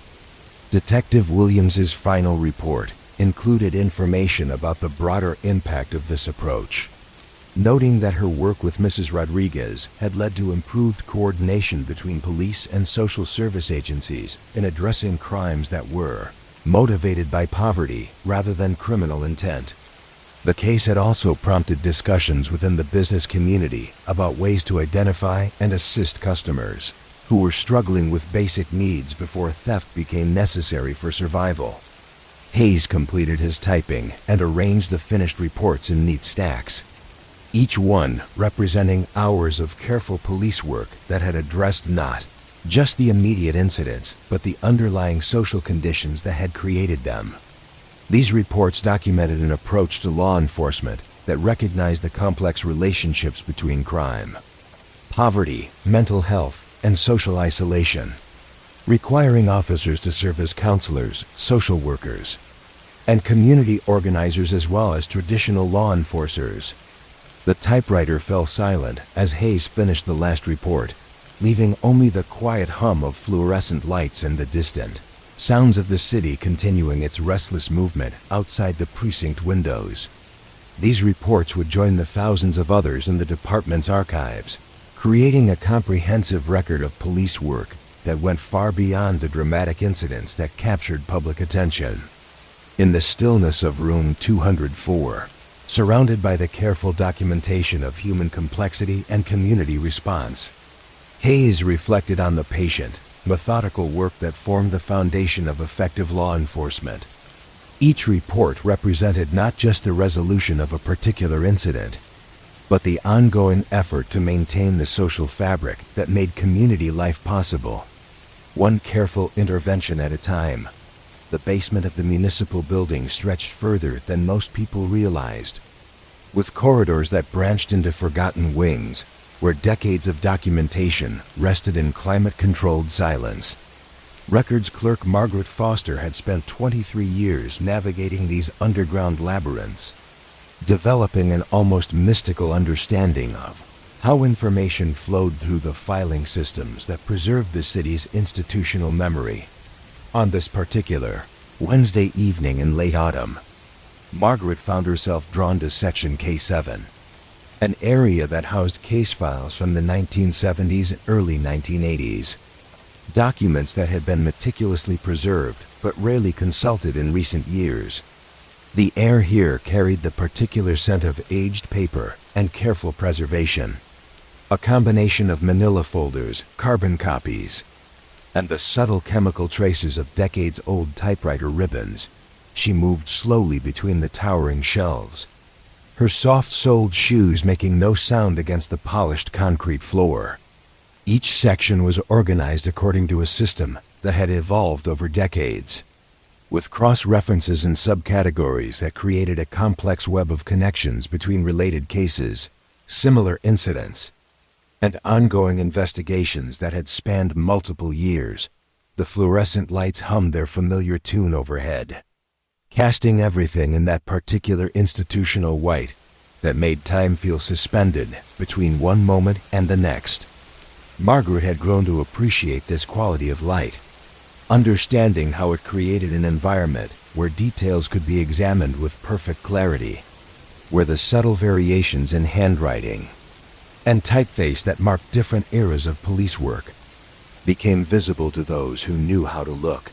She paused at a section marked Unsolved, 1978 to 1982, and pulled open one of the heavy filing cabinets, feeling the familiar resistance of well-maintained hardware that had been designed to protect its contents from the casual elements that might compromise the integrity of official documentation. Inside, manila folders hung in perfect alignment, each one containing stories that had never found their final chapter. Cases that remained open, not because they were actively being investigated, but because they had never been formally resolved. The first file she selected dealt with a series of anonymous letters that had been received by various city officials during the winter of 1979. The letters, all typed on the same typewriter using identical paper, had contained detailed information about various minor violations of city ordinances, from businesses operating without proper permits to landlords who were not maintaining their properties according to housing codes. Detective Joseph Martinelli had been assigned to investigate what the local newspaper had dubbed the civic watchdog, and his reports reflected the methodical approach he had taken to understanding both the letters and the person writing them. The correspondence had been written in formal, almost bureaucratic language, suggesting someone with extensive knowledge of municipal regulations and procedures. Margaret opened the file carefully, feeling the weight of paper that had been handled with particular care over the years. The original letters were preserved in protective sleeves, their typewritten text still clear despite the passage of decades. Detective Martinelli had arranged them chronologically, creating a timeline that revealed the evolution of the anonymous correspondence. Concerns and interests. The first letter had focused on a restaurant that was operating without proper ventilation in its kitchen, citing specific sections of the municipal health code and providing detailed observations about the violations. The letter had been accurate in every detail, leading to an inspection that confirmed the problems and resulted in the restaurant making necessary improvements to meet city standards. Subsequent letters had addressed a variety of issues throughout the city, always providing specific information that could be verified and always citing appropriate legal references. The anonymous correspondent had reported an apartment building where the landlord was not providing adequate heat, a construction company that was dumping debris in an unauthorized location, and a business that was operating commercial vehicles from a residential address. Detective Martinelli's investigation had revealed that all of the information in the letters was accurate, suggesting that the writer had extensive knowledge of the city and access to information that would not be readily available to the general public. The letters were always mailed from different locations throughout the city, preventing any pattern that might lead to identification of the sender. Asterisk. Margaret found herself fascinated by Detective Martinelli's patient analysis of the case, his recognition that the anonymous letters represented a form of civic engagement rather than malicious harassment. The writer had never made personal attacks or false accusations, had never demanded money or recognition, and had consistently focused on legitimate violations that were actually harming the community. The investigation had continued for over a year, with Detective Martinelli developing an almost respectful relationship with the anonymous correspondent. New letters arrived approximately once a month, always providing actionable information that led to improvements in city services or compliance with important regulations. The detective had begun to think of the writer as an unofficial partner in maintaining municipal standards. The case had never been formally solved, though Detective Martinelli's final report included speculation that the letters were being written by someone with professional experience in city government, possibly a retired employee who had maintained an interest in municipal affairs. The letters had stopped arriving in late 1980, leading to speculation that the writer had either moved away from the city or was no longer able to continue the correspondence. Margaret closed the Civic Watchdog file and reached for another, this one dealing with a more conventional unsolved case from 1981. Someone had been systematically stealing lawn ornaments from front yards throughout the residential districts, taking everything from garden gnomes to decorative bird baths, always working at night and never leaving any evidence that might lead to identification. Officer Rebecca Chun had been assigned to investigate what residents had begun calling the Garden Goblin, and her reports documented a crime spree that had been notable, more for its whimsical nature than any serious criminal intent. The thefts had occurred throughout the spring and summer months, always targeting decorative items rather than anything of significant monetary value. The pattern had been difficult to understand from a traditional law enforcement perspective. The stolen items included plastic flamingos, ceramic frogs, small garden statues, decorative wind chimes, and various seasonal displays that residents used to personalize their front yards. None of the items were particularly expensive, and many could have been easily replaced. But their theft had created a sense of violation that went beyond their monetary value. Officer Chun had approached the investigation with the same methodical attention that characterized all police work from that era, documenting each theft with photographs and detailed descriptions, interviewing residents about any suspicious activity they might have observed, and analyzing the geographic pattern of the thefts to understand the perpetrator's methods and possible motivations.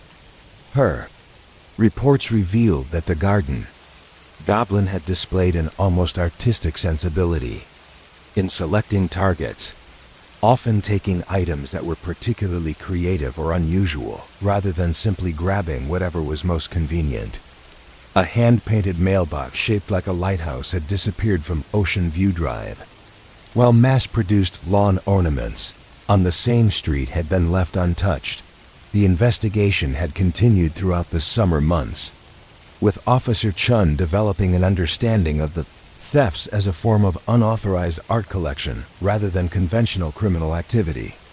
The perpetrator had shown careful attention to the aesthetic qualities of the stolen items, suggesting someone with genuine appreciation for folk art and creative expression. The case had never been solved, though Officer Chun's final report included observations about the positive effects that the investigation had on neighborhood cohesion. Residents had begun paying more attention to their surroundings, looking out for each other's property and developing stronger connections with their neighbors. Several people had started neighborhood watch groups that continued to meet regularly even after the thefts had stopped. Margaret found a particular poignancy in these unsolved cases, understanding that their lack of resolution did not diminish their importance as historical documents. They captured moments in the city's life when small mysteries had brought communities together, when police officers had demonstrated patience and creativity in addressing unusual problems, and when residents had discovered new ways of caring for their shared spaces. She moved deeper into the section, pulling files that documented cases from even earlier decades.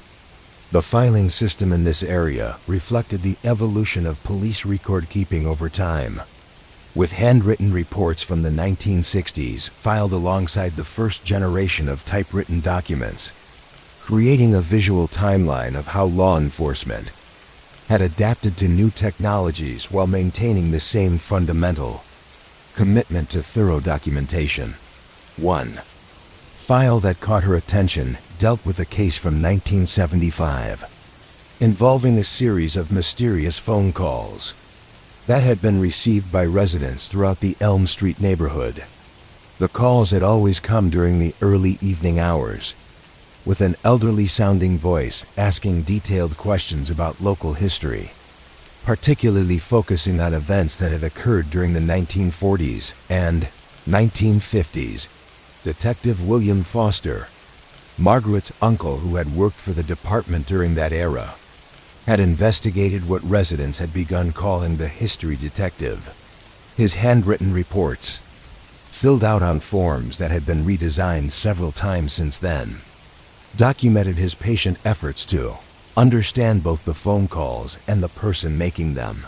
The caller had displayed extensive knowledge of local history, asking specific questions about businesses that had operated decades earlier, families who had lived in the neighborhood before moving away, and events that had been significant to the community but were not widely remembered by current residents. The questions were always polite and respectful, with the caller apologizing for any inconvenience and thanking people for their time. Detective Foster had approached the case with the understanding that the phone calls, while unsolicited, were not threatening or harmful in any traditional sense. The caller seemed to be conducting informal oral history research, gathering information about the neighborhoods, passed from people who had lived there long enough to remember earlier eras. His investigation had revealed that many of the residents actually enjoyed the conversations, finding them an opportunity to share memories and stories that they rarely had occasion to discuss. Several elderly residents had reported that the calls had prompted them to contact old friends and neighbors they had not spoken to in years, leading to reunions and renewed friendships. The mystery had deepened when Detective Foster discovered that the caller possessed information that seemed to come from official records, asking about property transfers, business licenses, and other legal documents that would not have been easily accessible to the general public. This suggested that the history detective had access to municipal archives or other institutional sources of information. Asterisk, the investigation had continued for several months, with Detective Foster developing what he described as a protective interest in preserving the caller's anonymity while ensuring that the phone calls remained within appropriate boundaries. He had worked with residents to establish guidelines for the conversations, ensuring that people felt comfortable participating while also protecting their privacy. The case had concluded without formal resolution when the phone calls gradually stopped during the winter months of 1975. Detective Foster's final report included speculation that the caller might have been conducting research for a book or academic project about local history, though no such work was ever published or publicly acknowledged. That Margaret found herself moved by her uncle's patient and respectful approach to this unusual case. His recognition that not every police matter required traditional law enforcement solutions. His work had demonstrated the importance of understanding community dynamics and finding ways to protect both individual privacy and legitimate intellectual curiosity. The archives contained dozens of such cases, small mysteries that had captured the attention of residents and police officers alike, creating moments of community engagement that transcended their immediate circumstances. Margaret had come to think of them as a special category of documentation, cases that revealed the texture of daily life in ways that more conventional crimes could not.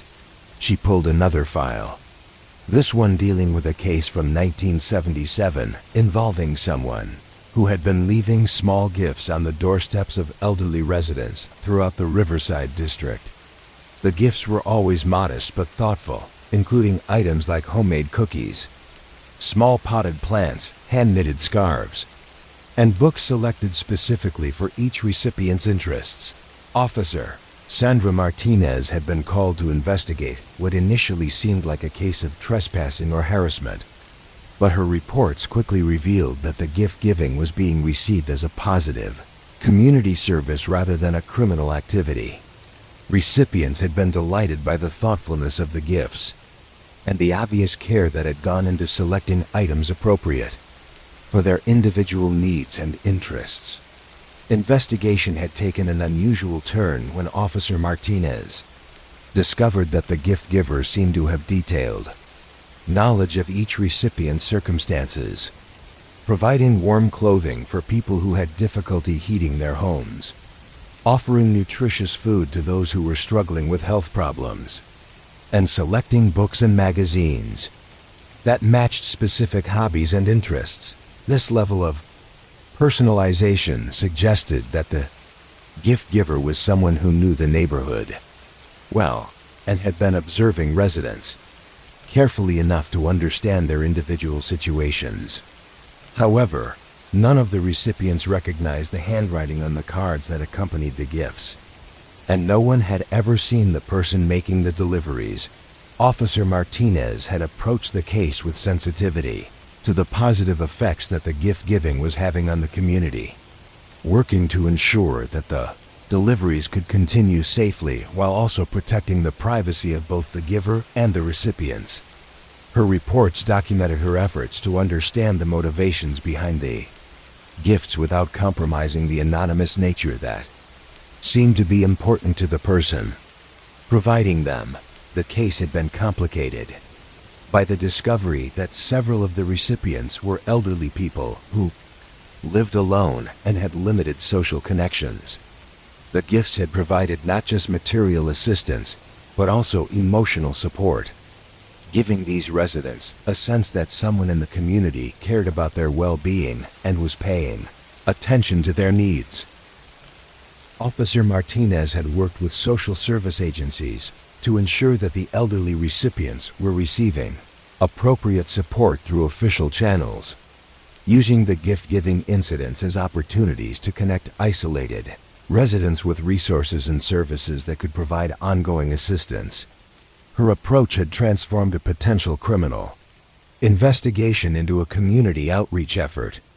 Case had concluded when the anonymous gift giver had left a final card explaining that they were moving away from the area but encouraging residents to continue looking out for each other. Officer Martinez's final report included observations about the lasting positive effects of the gift-giving campaign, noting that several recipients had begun their own informal efforts to help neighbors and that the overall sense of community cohesion in the area had improved significantly. Margaret found these cases particularly fascinating because they demonstrated the complexity of human behavior that police officers encountered in their daily work. Not every unusual activity fit neatly into categories of legal or illegal, harmful or beneficial, and officers like Martinez had shown remarkable wisdom in recognizing when non-traditional approaches might serve the community better than strict law enforcement. Archives contained hundreds of files documenting similar situations, cases where creative problem-solving and community engagement had produced better outcomes than conventional criminal justice procedures. Margaret had come to see these documents as a kind of informal textbook in community policing, demonstrating approaches that had been developed through practical experience rather than academic theory. She moved to a different section of the archives, one that housed files dealing with cases that had been resolved through what the department called community conferences, informal meetings where police officers brought together all the parties involved in a situation to work out solutions that addressed everyone's concerns. One file that particularly caught her attention dealt with a dispute from 1979 involving a teenager who had been caught spray painting designs on the retaining wall that bordered the city's Central Park.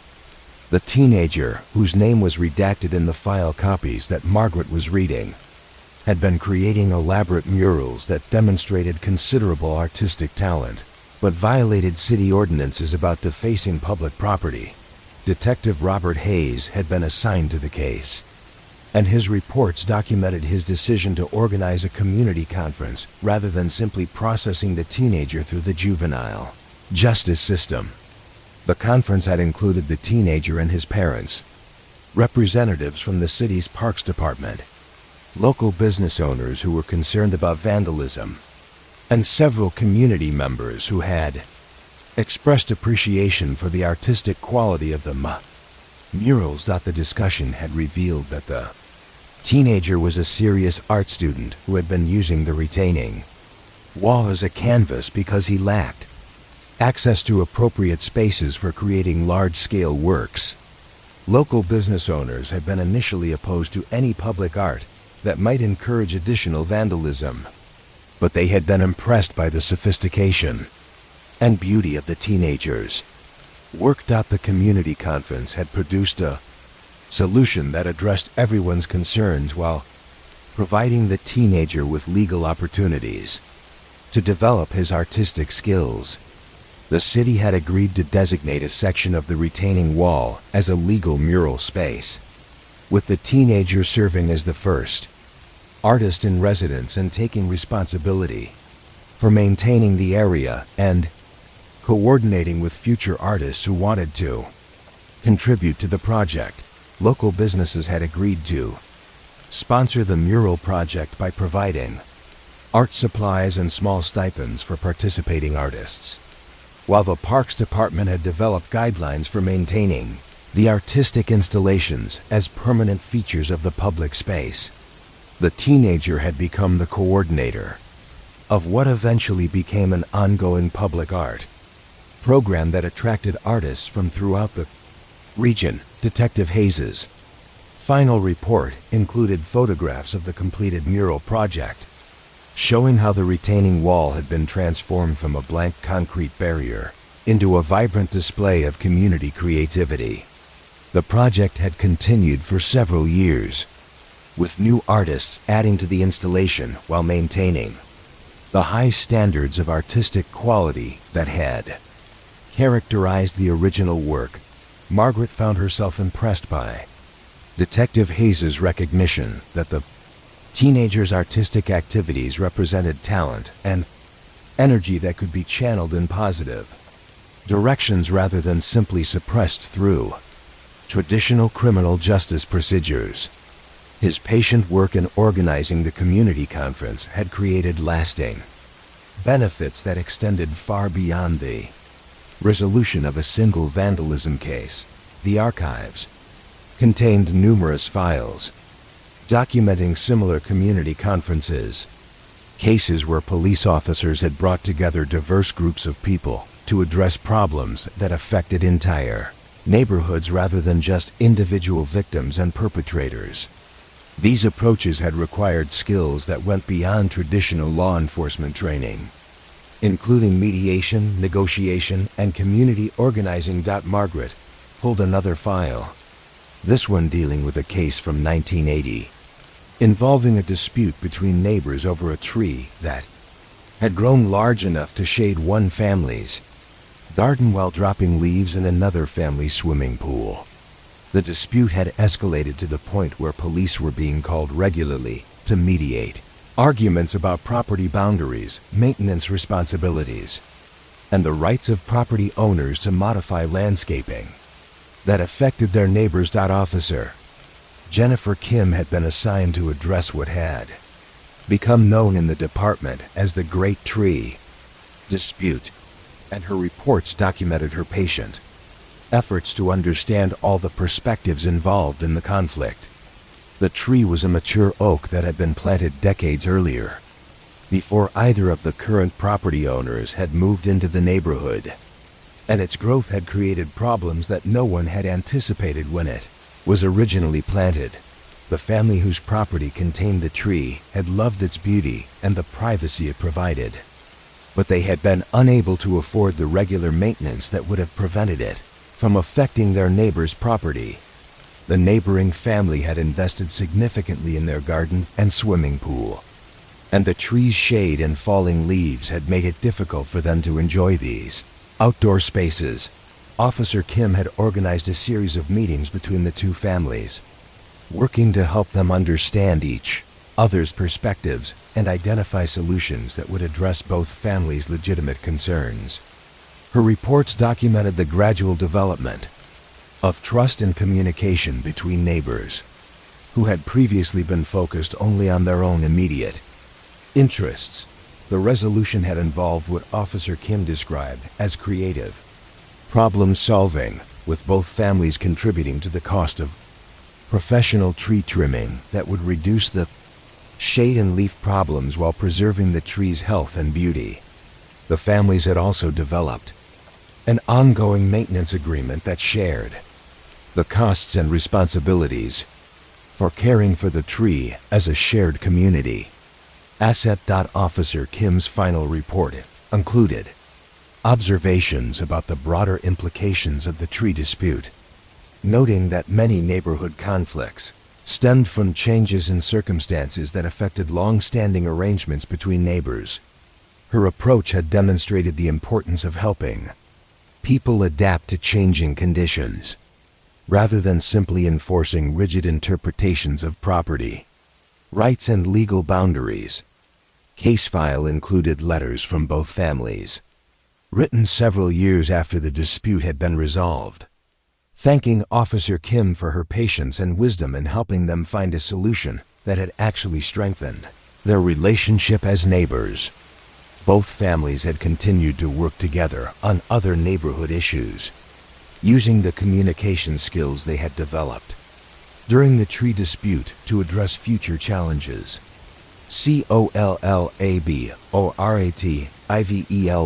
Margaret found these neighborhood dispute cases particularly interesting because they demonstrated how small conflicts could escalate into major community problems if they were not addressed with patience and creativity. Officers like Kim had understood that their role was not simply to enforce laws but to help people find ways to live together peacefully. Despite their differences, the archives contained files documenting hundreds of such cases, small disputes that had been resolved through patient mediation rather than formal legal proceedings. These documents revealed a different model of law enforcement, one that emphasized problem-solving and community building rather than punishment and deterrence. As Margaret continued through the archives, she began to notice patterns in the approaches that officers from earlier decades had taken to their work. There seemed to be more time available for understanding the social context of problems, more latitude for developing creative solutions, and more emphasis on building relationships within the communities they served. She wondered whether these differences reflected changes in the nature of police work itself. With increased administrative demands and faster-paced environments, reducing the time available for the kind of patient community engagement that characterized so much of the work documented in these files.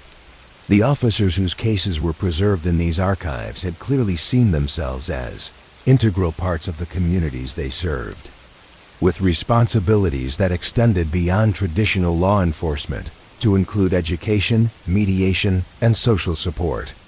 The final section of archives that Margaret visited contained files dealing with cases that had been resolved through what the department called restorative justice approaches, situations where offenders had been required to make direct amends to their victims and communities, rather than simply serving jail time or paying fines. One file that particularly impressed her dealt with a case from 1978 involving a teenager who had been caught stealing tools from a construction site.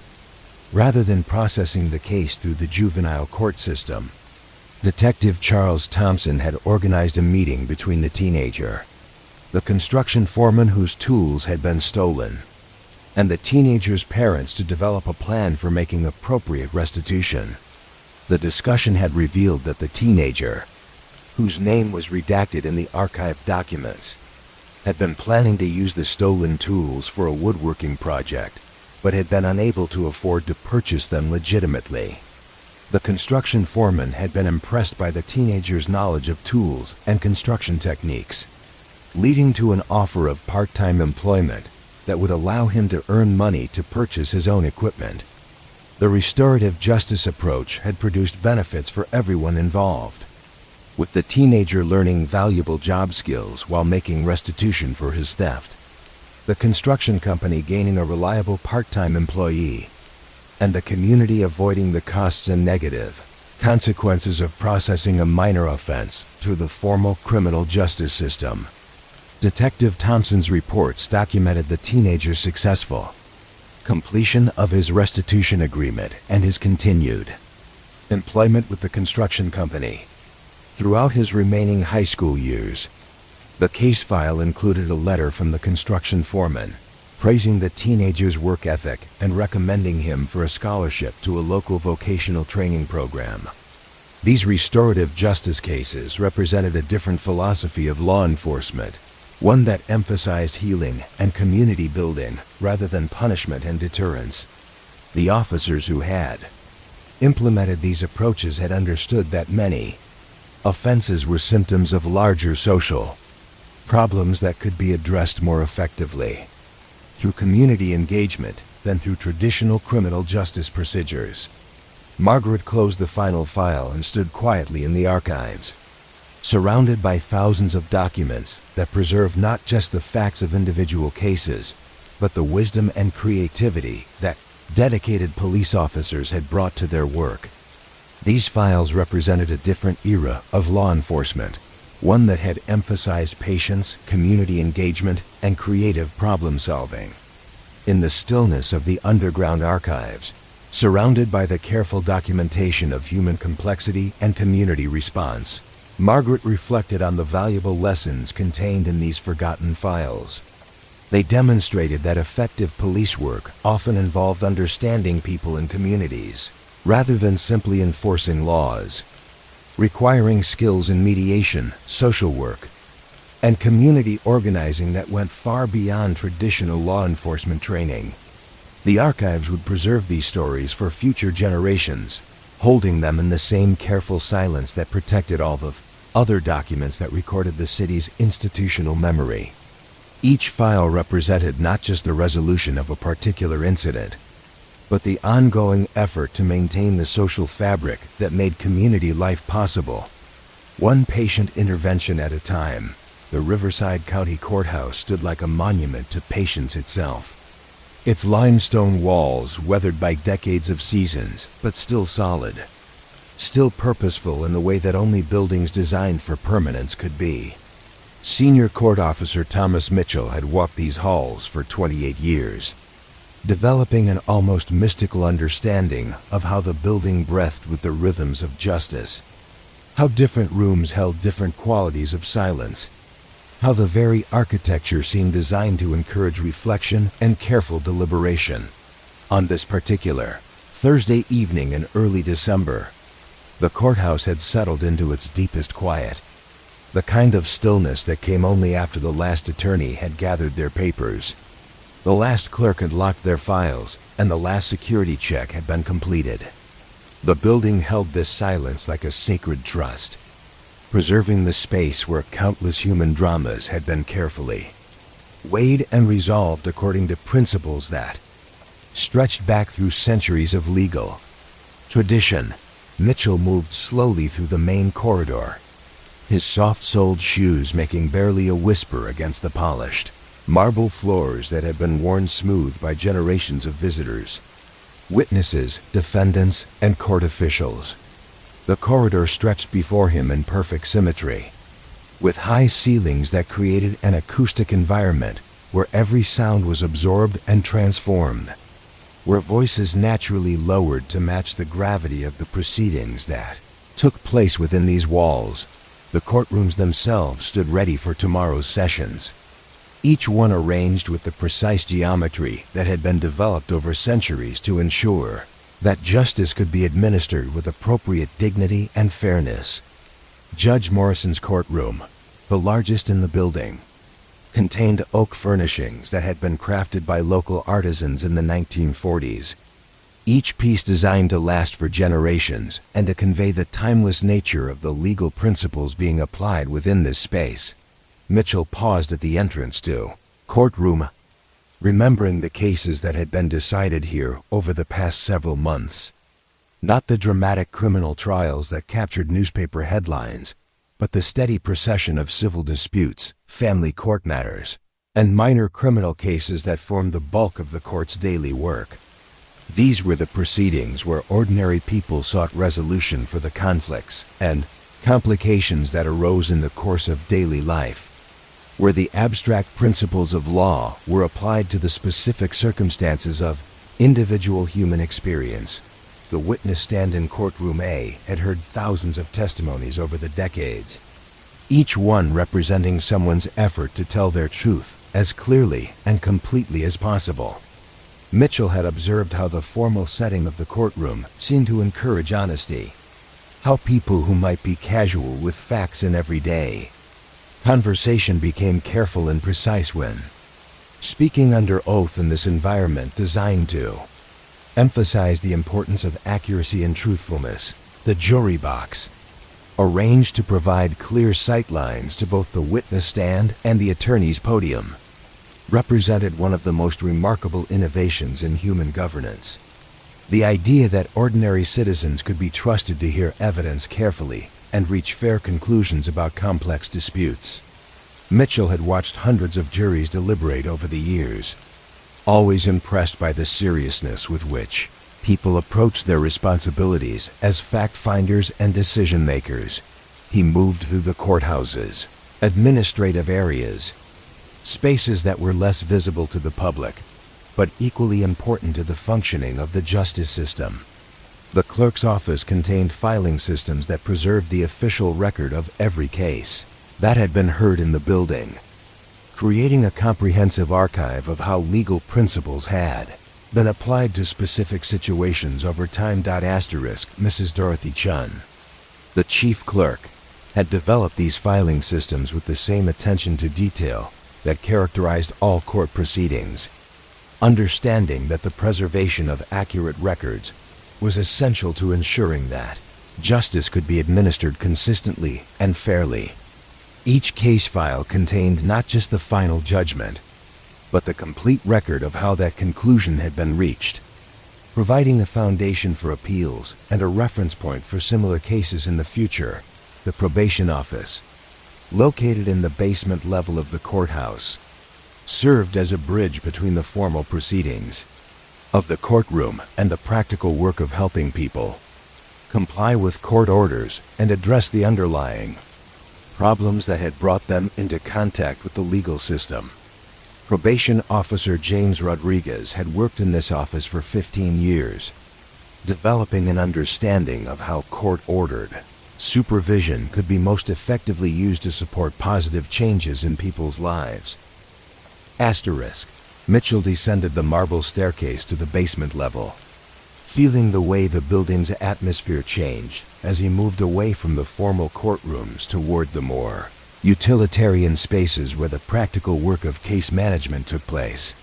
The basement corridors were narrower than those on the main floor, but they were designed with the same attention to functionality and dignity that characterized the entire building.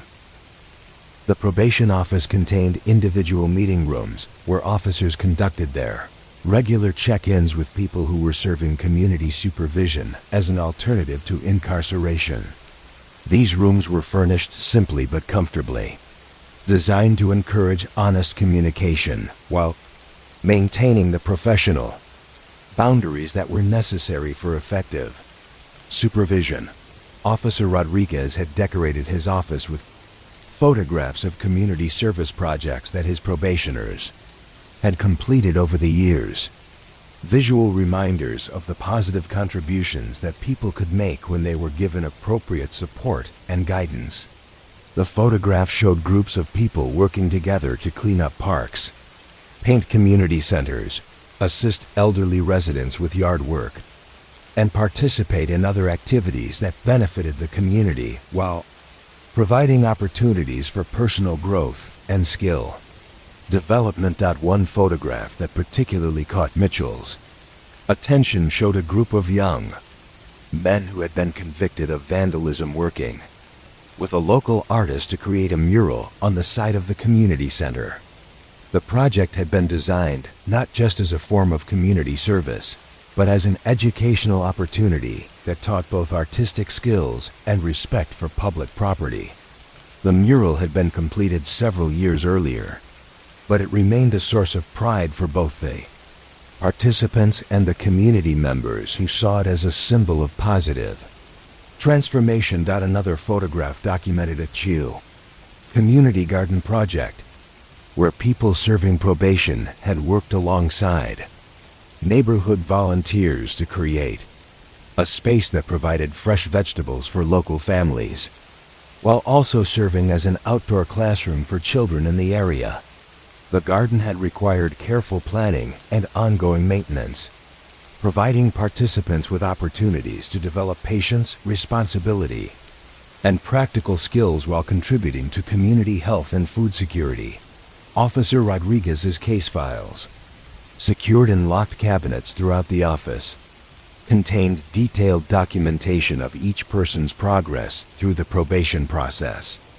These files reflected the individualized approach that characterized effective community supervision, with programs and requirements tailored to address each person's specific circumstances and needs.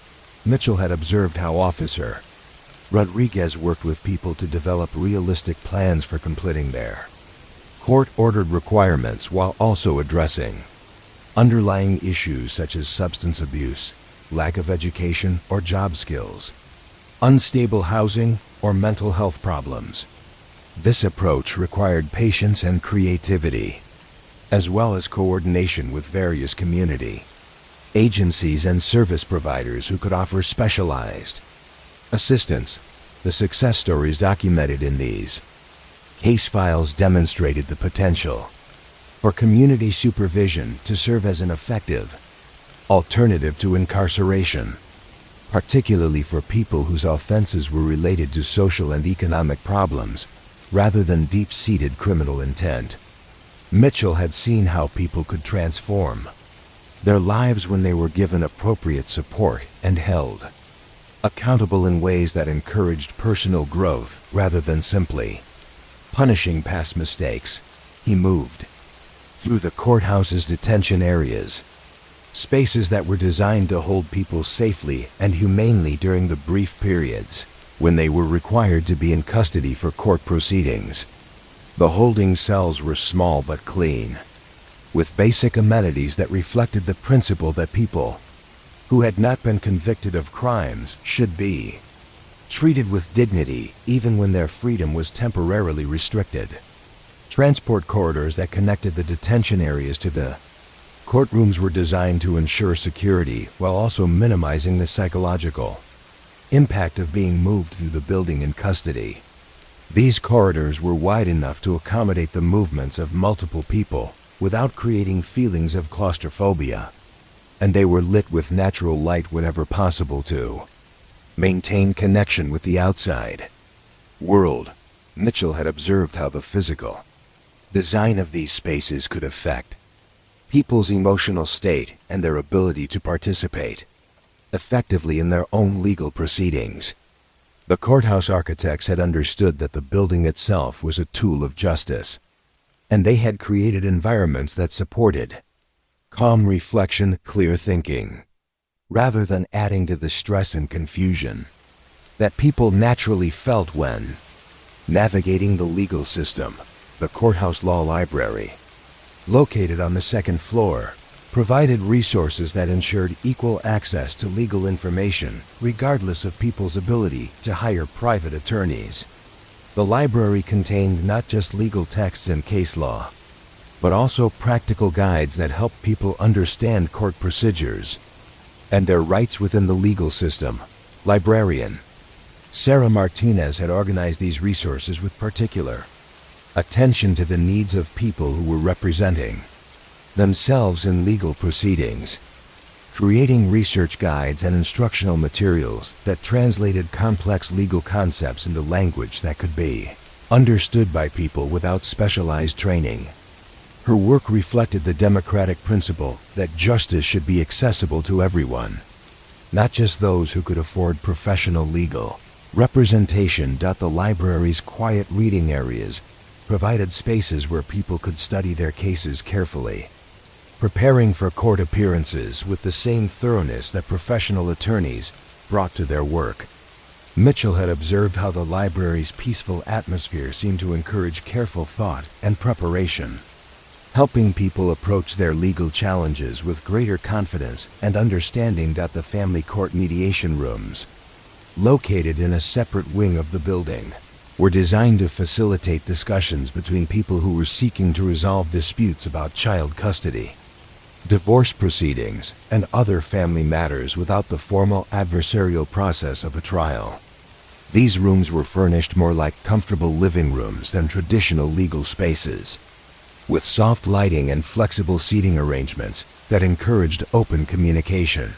Family court mediator Linda Thompson had worked in these rooms for over a decade, helping parents develop custody arrangements that prioritize children's needs while respecting both parents' rights and responsibilities. Her work required skills that went beyond traditional legal training, including knowledge of child development, family psychology, and conflict resolution techniques. The mediation process typically took place over several sessions, allowing families time to consider different options and work through the emotional challenges that accompanied major life transitions.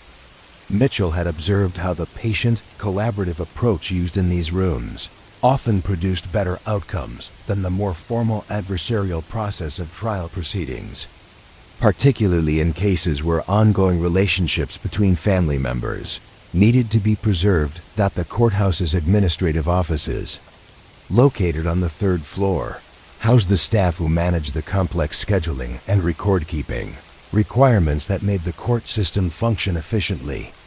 These offices contained computerized scheduling systems that coordinated the availability of judges, attorneys, witnesses, and court reporters to ensure that cases could be heard in a timely manner while maintaining the thoroughness that justice required.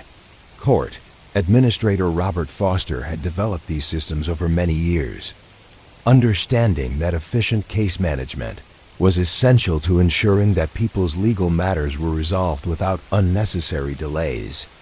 His work involved balancing the competing demands of multiple cases, each with its own procedural requirements and scheduling constraints, while maintaining the flexibility to accommodate emergencies and unexpected developments. The courthouse's security office, located near the main entrance, served as the coordination center for maintaining the safe environment that was necessary for effective judicial proceedings. Security Officer Michael Davis and his staff were responsible not just for preventing weapons and contraband from entering the building, but for creating an atmosphere where all participants in legal proceedings could feel protected and secure. This work required a delicate balance between maintaining necessary security measures and preserving the open, accessible character that was essential to a democratic justice system. Officer Davis had developed procedures that ensured thorough screening of all visitors, while treating everyone with respect and dignity. Understanding that many people entering the courthouse were already stressed and anxious about their legal situations, the courthouse cafeteria, located in the basement level, provided a neutral space where attorneys, court staff, jurors, and members of the public could take breaks from the intensity of legal proceedings. The cafeteria was designed with comfortable seating areas that encouraged informal conversation while maintaining appropriate boundaries between different participants in the legal process. Mitchell had observed how the cafeteria served as an informal center of courthouse life, where relationships were built and maintained between the various professionals who worked within the building. These relationships were important to the efficient functioning of the court system, creating networks of communication and cooperation that helped ensure that cases moved through the system smoothly and fairly. The jury assembly room, located on the main floor, was designed to accommodate the large groups of citizens who were called for jury service each month. The room was furnished with comfortable seating and equipped with audio-visual systems that could be used to explain court procedures and the important role that jury service played in the democratic process. Jury coordinator Patricia Wong had worked to make the jury service experience as educational and meaningful as possible, understanding that many people's only direct contact with the justice system came through their service as jurors. Her orientation programs helped people understand not just their specific duties as jurors, but the broader principles of democratic governance that made jury trials an essential component of a fair legal system. The courthouse's conference rooms were used for settlement discussions, plea negotiations, and other conversations that helped resolve cases without the need for lengthy trials. These rooms were designed to facilitate productive discussions between opposing parties, with neutral decor and flexible seating arrangements that could accommodate different numbers of participants and different types of proceedings. Mitchell had observed how many cases were resolved through these informal discussions, with attorneys and their clients working together to find solutions that addressed everyone's legitimate interests while avoiding the time, expense, and uncertainty of trial proceedings. These settlements often produced more creative and practical solutions than could be achieved through the formal trial process, particularly in civil disputes where ongoing relationships needed to be preserved. The courthouse's evidence storage areas, located in secure sections of the basement, contained the physical exhibits that were presented during trials and needed to be preserved for appeals or future reference. These storage areas were organized with the same attention to detail that characterized all court record keeping, ensuring that important evidence remained secure and accessible when needed. Evidence clerk Dorothy Martinez had developed storage and tracking systems that could accommodate everything from documents and photographs to large physical objects that had been central to criminal or civil proceedings. Her work required careful attention to chain of custody requirements and preservation standards that ensured the integrity of evidence over time. The courthouse's communication systems connected all of these different areas and functions, creating a network that allowed information to flow efficiently while maintaining appropriate security and confidentiality protections. These systems had evolved over many years, incorporating new technologies while preserving the reliability and security that were essential to judicial proceedings. As Mitchell completed his evening tour of the courthouse, he reflected on the remarkable complexity of the institution he helped to maintain. Every room, every office, every storage area served a specific function in the larger work of administering justice fairly and efficiently.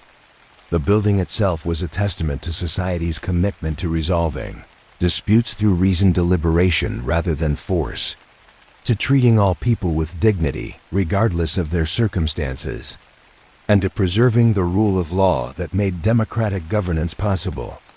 The courthouse would be here tomorrow and the day after that, providing a stable foundation for the ongoing work of justice. In courtrooms and conference rooms, in offices and archives, in holding cells and jury rooms, the patient work of law would continue, one case at a time, one decision at a time, maintaining the delicate balance that allowed people to live together peacefully in a complex society. Mitchell turned off the lights in the main corridor and secured the building for the night, knowing that tomorrow would bring new challenges, new disputes to be resolved, new opportunities for justice to be administered with the care and attention that each case deserved. The courthouse stood ready, as it always had, to provide the stable foundation that made democratic governance possible, preserving the space where human conflicts could be transformed into opportunities for understanding and resolution. In the quiet darkness of the courthouse at night, surrounded by the accumulated wisdom of centuries of legal tradition, Mitchell felt the deep satisfaction that came from serving an institution larger than any individual, an institution dedicated to the principle that justice, administered with patience and care, could make human community possible even in the most challenging circumstances. The morning light filtered through the kitchen windows of the Chun household on Maple Street with that particular quality that comes in late autumn, when the air is crisp and clear and the sun sits low enough in the sky to illuminate dust motes dancing in slow, hypnotic spirals. Detective Maria Santos had been visiting homes like this one for 12 years, conducting follow-up interviews and check-ins that were as much about understanding communities as they were about closing cases. Mrs. Eleanor Chun, now 74 years old, moved slowly around her kitchen, preparing tea with the same careful attention to detail that had characterized her approach to everything in life for as long as anyone in the neighborhood could remember. The kitchen itself told stories through accumulated details, photographs of grandchildren arranged on the windowsill, a collection of ceramic spoons from places she had never visited but had received as gifts from friends who traveled, A calendar marked with appointments and reminders that spoke of a life lived with deliberate attention to routine and responsibility. Detective Santos had first met Mrs. Chun 18 months earlier, following a burglary that had taken nothing of monetary value, but had left the elderly woman feeling violated and vulnerable in ways that transcended the simple loss of property. The case had been solved quickly, revealing a teenager who had been stealing food rather than valuables.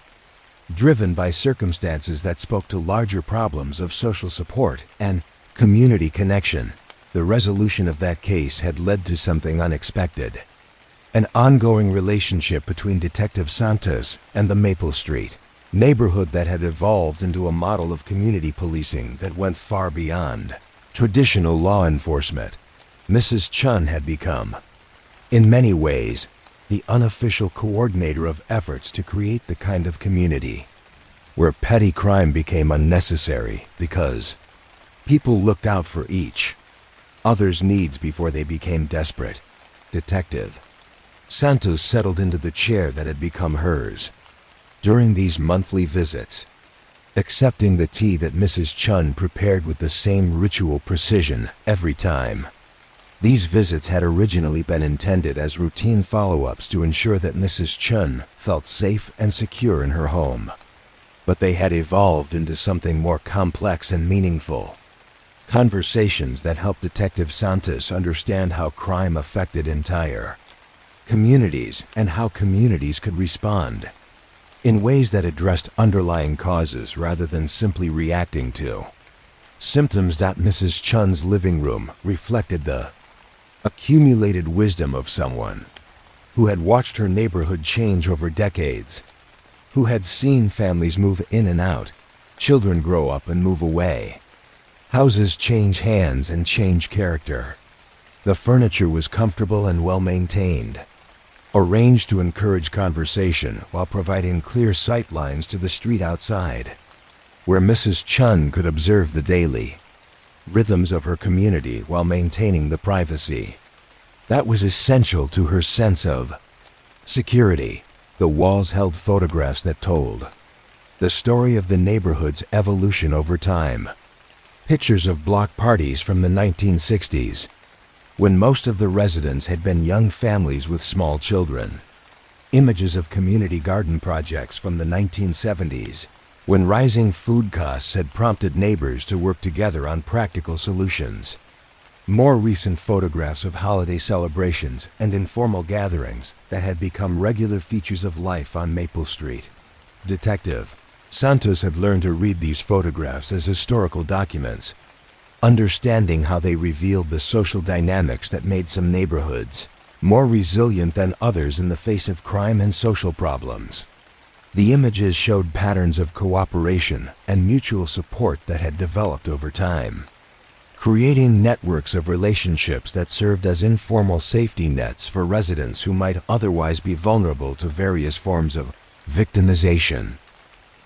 The conversation turned, as it often did, to the Morrison family that lived 3 houses down the street. The Morrisons had moved to the neighborhood 6 months earlier, following a divorce that had left Mrs. Morrison struggling to support 3 young children on a single income while managing the emotional challenges of major life transitions.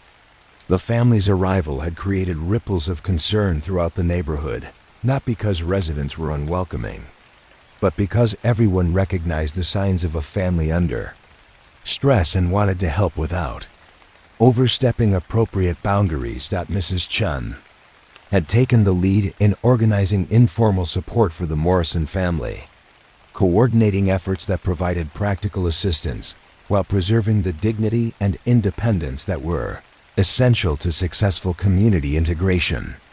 The approach had been subtle and respectful, involving gestures like anonymous deliveries of home-cooked meals during particularly difficult periods, offers to provide occasional childcare that allowed Mrs. Morrison to attend parent-teacher conferences and medical appointments, and invitations to community events that helped the children develop friendships with other young people in the neighborhood.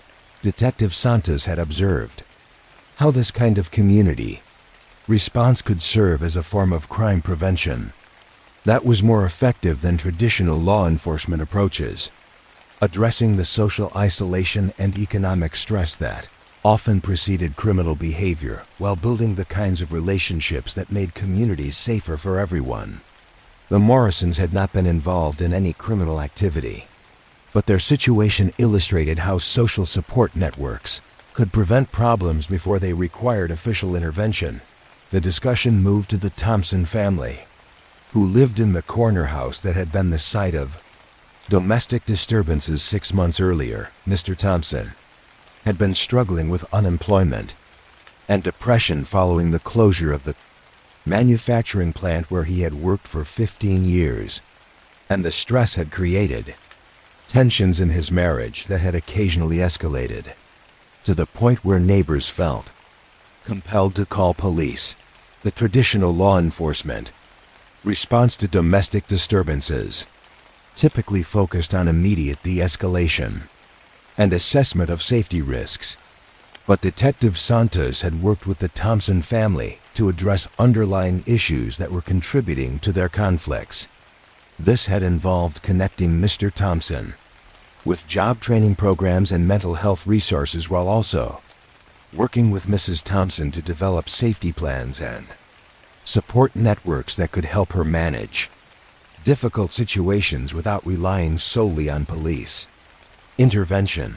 The community's response to the Thompson family's problems had been more complex than the support provided to the Morrisons, requiring careful attention to safety concerns while also respecting the family's privacy and autonomy. Neighbors had learned to recognize warning signs that might indicate escalating tensions, and they had developed informal communication networks that allowed them to check on the family's welfare without being intrusive or judgmental. Mrs. Chun had played a crucial role in these efforts, using her position as a longtime neighborhood resident to facilitate conversations between the Thompsons and other families who had experienced similar challenges. Her approach had been patient and non-judgmental, offering practical assistance and emotional support while maintaining the boundaries that were necessary to protect everyone's safety and privacy. Detective Santos had been impressed by the community's ability Santos had been impressed by the community balance concern for the Thompson family's welfare with appropriate attention to safety issues, particularly the protection of Mrs. Thompson and the couple's 2 teenage children. The neighbors had learned to distinguish between normal family conflicts and situations that might require professional intervention, developing the kind of nuanced understanding that came only through sustained engagement and careful observation. The Thompson family situation had improved gradually over several months, with Mr. Thompson finding new employment and beginning to address his mental health challenges through counseling and support groups. The domestic disturbances had stopped, and the family had begun participating more actively in neighborhood activities, contributing their own skills and resources to community projects while continuing to receive support from neighbors who understood that recovery from major life stresses was an ongoing process rather than a single event. The conversation turned to the Rodriguez family, whose teenage son had been caught shoplifting at the local grocery store 3 months earlier. The incident had been handled through a restorative justice approach that involved the entire family and several community members in developing a response that addressed both the immediate offense and the underlying circumstances that had contributed to it. The shoplifting incident had revealed that the Rodriguez family was struggling with food insecurity, despite both parents working multiple part-time jobs to support their household. Their teenage son had been taking food items rather than luxury goods, and his actions had been motivated by hunger, rather than criminal intent or peer pressure. Detective Santos had worked with the grocery store manager and several community organizations to develop a response that addressed the family's immediate needs while also creating long-term solutions that would prevent similar incidents in the future. This had involved connecting the Rodriguez family with food assistance programs, helping the parents access job training that would lead to more stable employment, and organizing community support that provided emergency assistance during particularly difficult periods. The community's response had been notably compassionate and practical, with neighbors organizing informal food sharing networks that ensured that no family in the neighborhood experienced serious food insecurity. The grocery store had also participated in these efforts, donating items that were approaching expiration dates to community food pantries, and working with local organizations to identify families who might benefit from additional support. The Rodriguez teenager had completed community service requirements that involved working with younger children in after-school programs, helping them with homework and recreational activities, while developing his own sense of responsibility and community connection. The experience had been transformative for him, providing opportunities to develop leadership skills while contributing positively to his community. Mrs. Chun had coordinated much of the community response to the Rodriguez family situation, drawing on relationships and resources that she had developed over decades of neighborhood involvement. Her approach had been characterized by the same careful attention to dignity and privacy that she brought to all her community work, ensuring that assistance was provided in ways that strengthened rather than undermined the family's sense of independence and self-respect.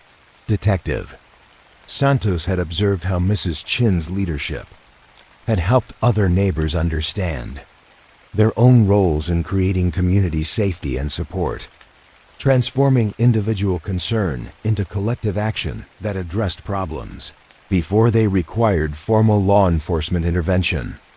This kind of community organizing required skills that went beyond traditional neighborly concern, including the ability to coordinate resources, facilitate communication between different families and organizations, and maintain the delicate balance between providing help and respecting autonomy.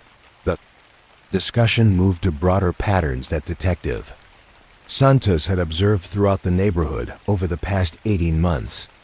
The Maple Street area had experienced a significant decrease in property crimes, domestic disturbances, and other problems that typically brought police into residential communities.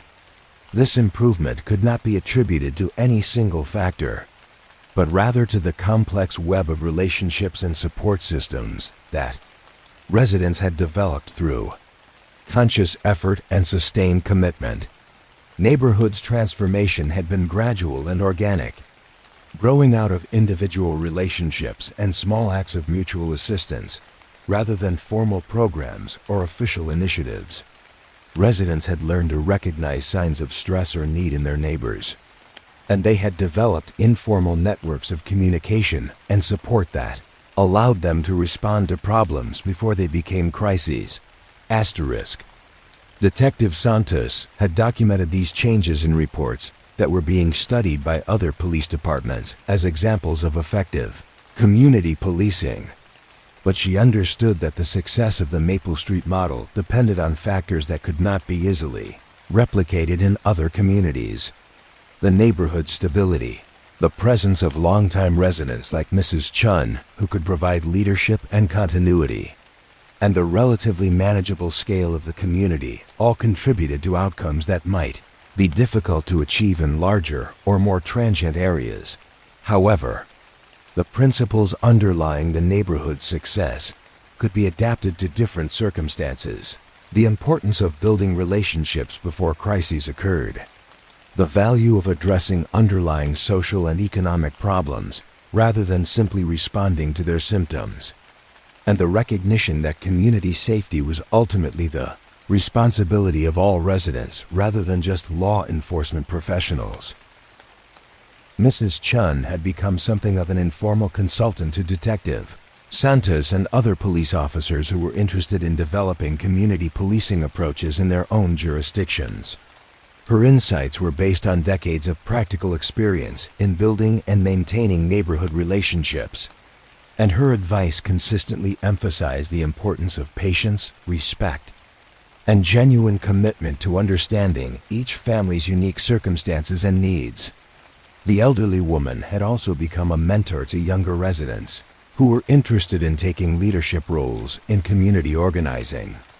She had developed what she called neighborhood leadership training, informal conversations and activities that helped people understand how to balance individual privacy with collective responsibility, how to offer help without being intrusive, and how to maintain community networks over time, despite the natural changes that occurred as families moved in and out of the area.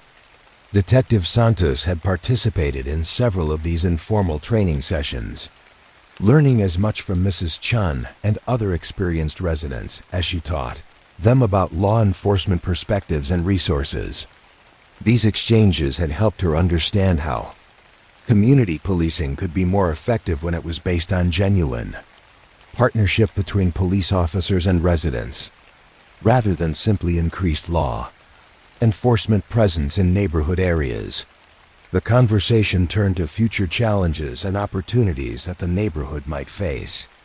Recent economic changes had created both risks and possibilities, with some families experiencing job losses while others were benefiting from new employment opportunities in the region. The community's response to these changes would test the resilience of the support networks that had been developed over the past several years. Mrs. Chun had been working with other neighborhood leaders to prepare for these challenges, developing strategies for maintaining community cohesion during periods of economic uncertainty and population change.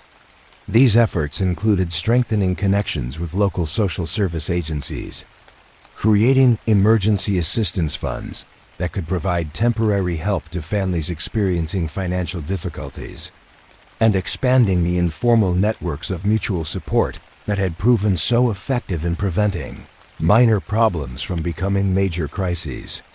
Detective Santos had been impressed by the neighborhood's proactive approach to managing change, understanding that sustainable community safety required ongoing attention to the social and economic factors that affected residents' daily lives. The Maple Street model demonstrated that effective crime prevention often involved addressing problems that seemed unrelated to traditional law enforcement concerns, but that actually created the conditions in which criminal behavior was more or less likely to occur. As their conversation concluded, Detective Santos reflected on how much she had learned from her regular visits to Mrs. Chun and other residents of Maple Street. These interactions had transformed her understanding of police work, helping her recognize that effective law enforcement required deep knowledge of community dynamics and sustained commitment to building relationships that went far beyond responding to emergency calls. The neighborhood's success had also influenced Detective Santos's approach to her work in other areas of the city, where she had begun implementing similar strategies for building community partnerships and addressing underlying causes of crime and social problems. While not every community had the same advantages as Maple Street, the basic principles of relationship building, mutual support, and proactive problem solving could be adapted to different circumstances and populations. Mrs. Chun walked Detective Santos to the door, as she did after every visit, standing on the front porch for a few moments to observe the quiet activity of the neighborhood in the late morning hours. Children were walking to school, neighbors were checking mail and tending gardens, and the general atmosphere was one of peaceful routine and mutual awareness that had been consciously cultivated over time. The detective understood that this scene represented something remarkable, a community that had learned to take collective responsibility for its own safety and welfare, creating conditions where crime was prevented not through law enforcement presence, but through social connections that addressed problems before they required official intervention. The transformation had taken time and sustained effort, but it had produced results that benefited everyone who lived in the area. As Detective Santos drove through the neighborhood on her way back to the police station, she observed the subtle signs of community health that had become more visible over the past 18 months. Well-maintained properties, children playing safely in yards and on sidewalks, neighbors engaging in casual conversations that indicated comfort and familiarity with each other, and the general atmosphere of calm alertness that characterized communities where residents felt both safe and responsible for each other's welfare. The Maple Street neighborhood had become a model for what was possible when law enforcement and community members worked together as genuine partners, sharing responsibility for creating the conditions that made criminal behavior unnecessary and unacceptable. The approach required patience, creativity, and sustained commitment from everyone involved, but it had produced outcomes that traditional law enforcement methods alone could never achieve. Detective Santos carried these insights with her as she continued her work throughout the city, understanding that every neighborhood had the potential to develop similar networks of mutual support and collective responsibility. The key was recognizing that community safety was ultimately about relationships between people, and that the most effective crime prevention occurred when those relationships were strong enough to address problems before they required formal intervention.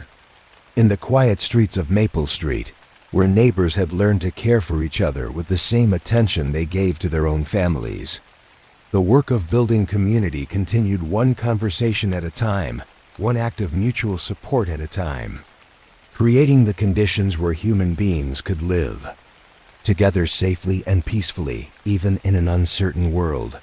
The Central Dispatch room of the Metropolitan Police Department held a particular quality of focused calm that came only during the overnight hours, when the urgent pace of daytime operations gave way to the more measured rhythms that characterized law enforcement during the city's quieter periods.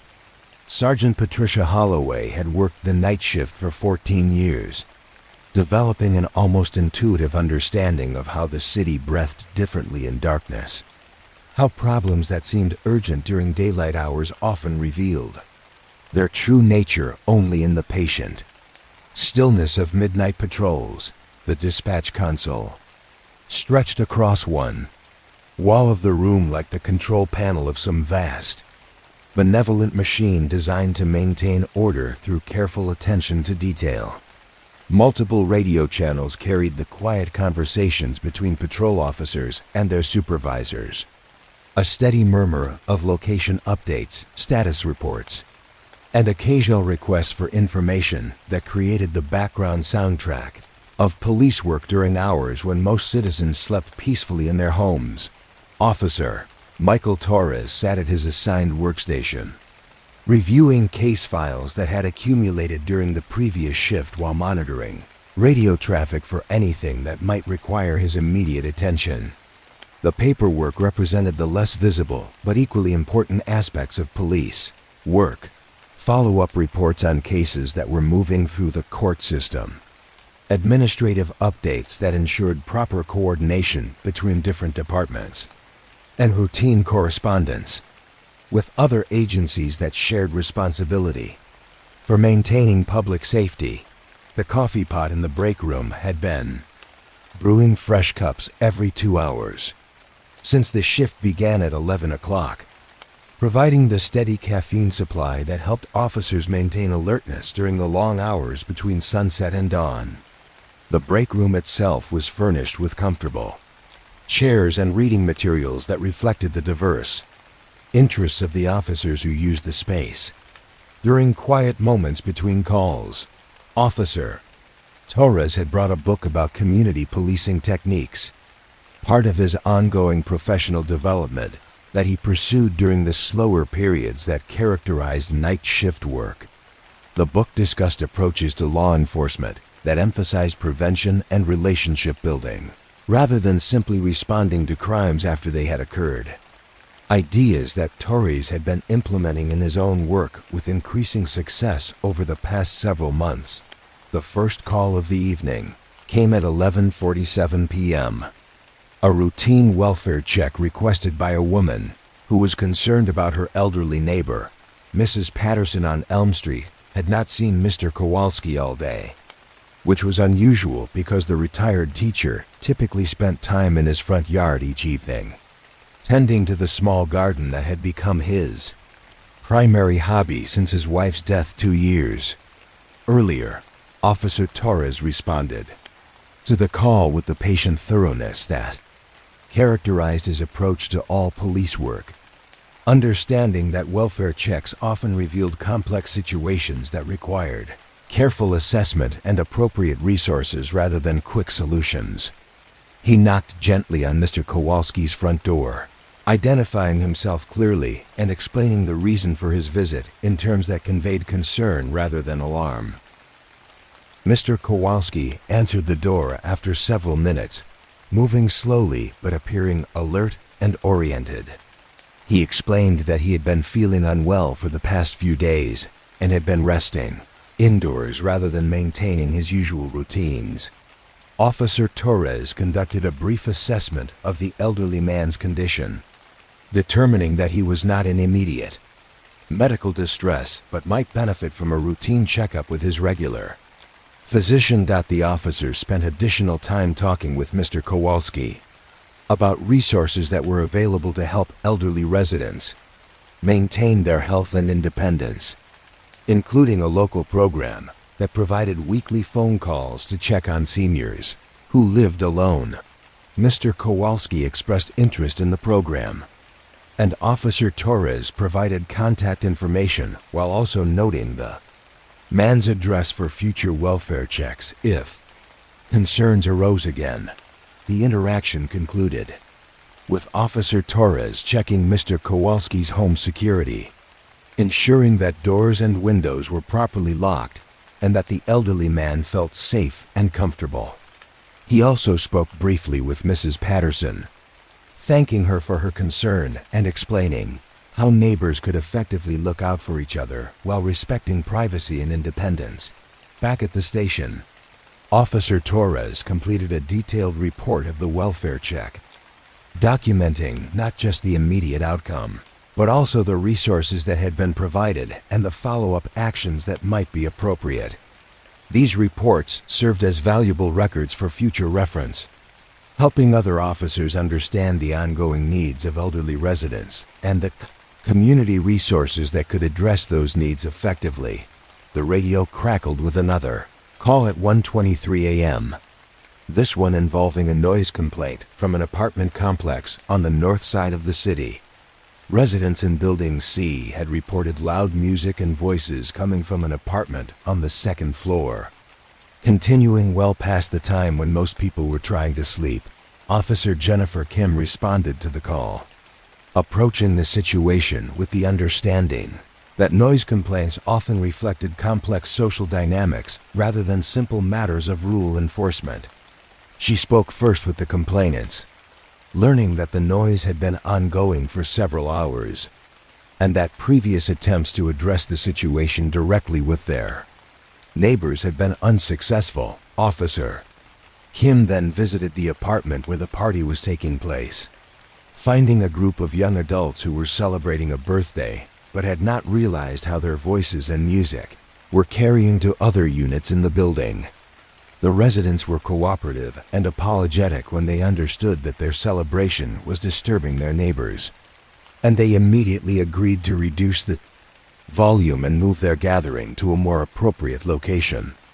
Situation was resolved through calm communication and mutual understanding rather than formal enforcement action, with both the celebrants and the complainants reaching an agreement about appropriate noise levels for future gatherings. Officer Kim spent additional time discussing the building's noise policies and suggesting ways that residents could enjoy social activities while being considerate of their neighbors.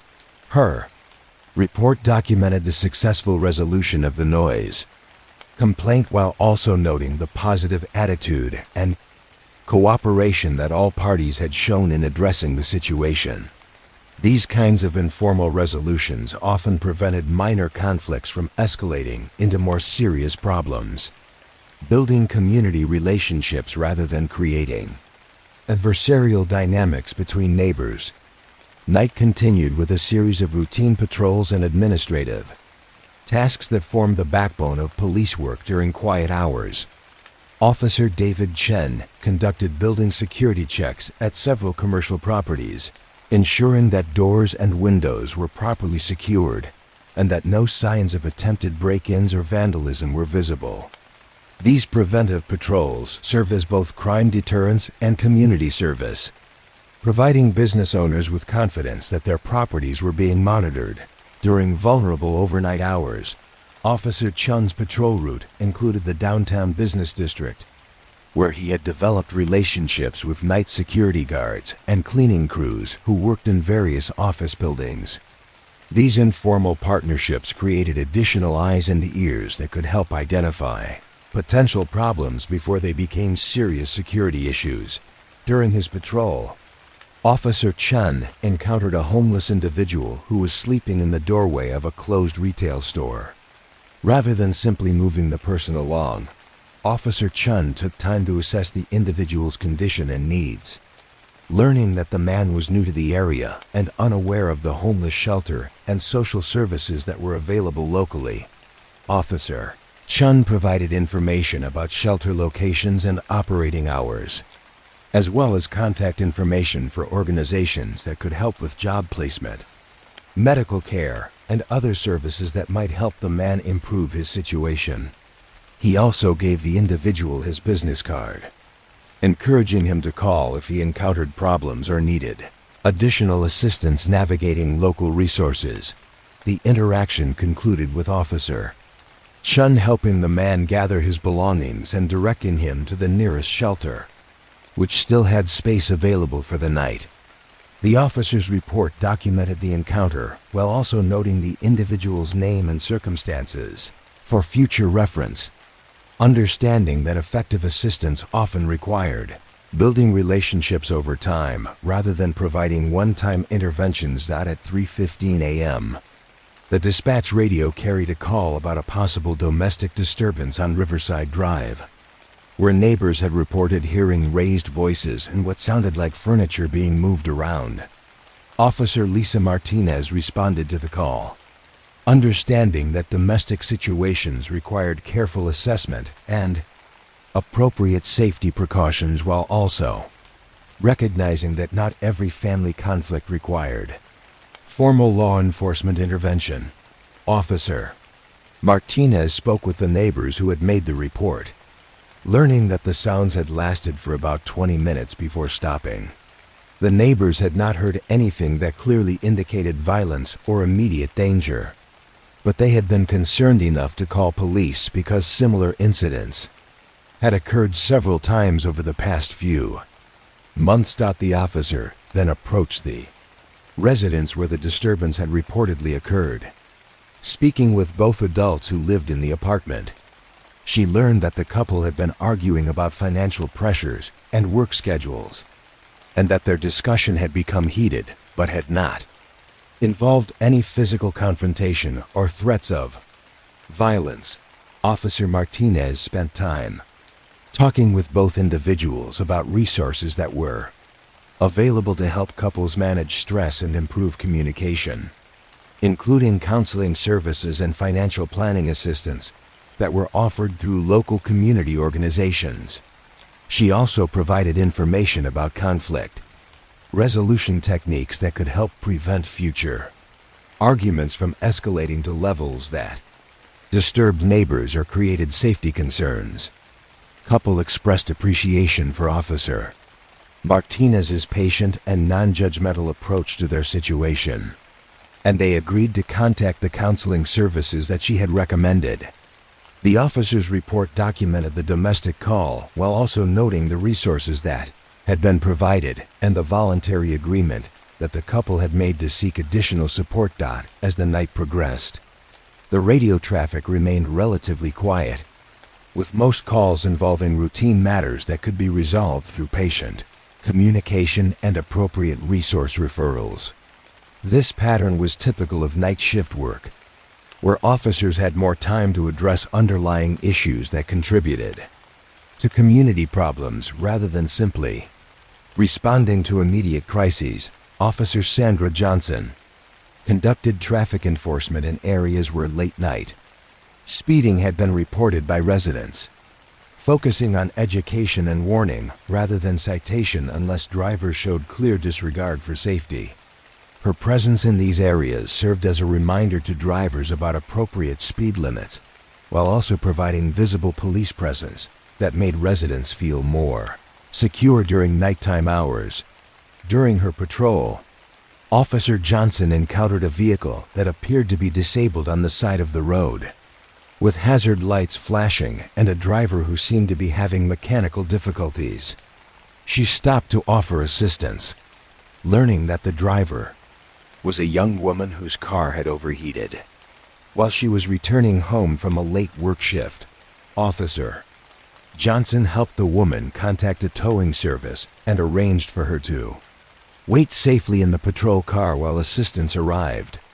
She also provided information about automotive maintenance, resources, and financial assistance programs that might help the woman address ongoing transportation challenges that could create safety risks or employment difficulties. The interaction demonstrated the community service aspects of police work that were often most visible during night shift hours, when officers had opportunities to provide assistance that went beyond traditional law enforcement responsibilities. Officer Johnson's report documented the traffic assistance while also noting the resources that had been provided to help prevent similar situations in the future. The station's administrative areas remained active throughout the night, with clerical staff processing reports from the previous day's activities and preparing materials for the morning shift. Records clerk Dorothy Foster worked steadily through files that needed to be updated and archived, ensuring that information flowed efficiently between different departments and shifts. The evidence room required attention during night hours, with crime scene technician Robert Hayes cataloging materials that had been collected during recent investigations. This work required careful attention to chain of custody procedures and documentation standards that ensured the integrity of evidence for court proceedings and future reference. Detective Maria Santos used the quieter night hours to review case files and conduct follow-up investigations that required concentration and careful analysis. Her work involved connecting patterns between seemingly unrelated incidents, identifying trends that might indicate emerging problems, and developing strategies for addressing crime patterns before they became established community concerns. The night shift's administrative work also included coordination with other agencies and departments that shared responsibility for public safety and community welfare. This coordination often involved sharing information about individuals or families who were receiving services from multiple organizations, ensuring that assistance was provided efficiently and effectively without duplication or gaps in service. At 5:30 a.m., as the night shift approached its conclusion, Sergeant Holloway conducted a briefing that summarized the evening's activities and identified any issues that needed to be communicated to the incoming day shift. The briefing covered not just immediate law enforcement matters, but also community concerns and resource needs that had been identified during the night's patrols and responses. The transition between night and day shifts represented a critical period when information needed to be transferred accurately and completely, ensuring continuity of service and awareness of ongoing situations that might require attention during daytime hours. This process involved both formal reports and informal conversations that captured nuances and context that might not be fully documented in written materials. Officer Torres completed his final reports of the shift, documenting follow-up actions that needed to be taken and resources that had been provided to community members during the night's activities. His work represented the careful attention to detail that characterized effective police work, ensuring that each interaction contributed to longer-term community safety and welfare rather than simply addressing immediate concerns. As the night shift officers prepared to end their tours of duty, They reflected on the quiet satisfaction that came from maintaining community safety through patient attention to individual needs and circumstances. The work had not involved dramatic incidents or high-profile arrests, but it had contributed to the ongoing process of building trust and providing service that made neighborhoods safer and more livable for all residents. The station prepared for the changing of shifts, with day personnel arriving to continue the work of community policing that proceeded 24 hours a day, 7 days a week. The night shift had handled its responsibilities with the same professional dedication that characterized all police work, maintaining the steady rhythm of service that allowed communities to function safely and peacefully. In the quiet hours before dawn, the city rested under the watchful care of officers who understood that effective law enforcement was often about preventing problems rather than simply responding to them, about building relationships rather than just enforcing rules, and about serving communities with patience and respect rather than simply maintaining order through authority and force. The evidence photography archive occupied the entire third floor of the Municipal Records Building, its climate-controlled environment, preserving thousands of photographs that documented the visual history of law enforcement in the city over more than 4 decades.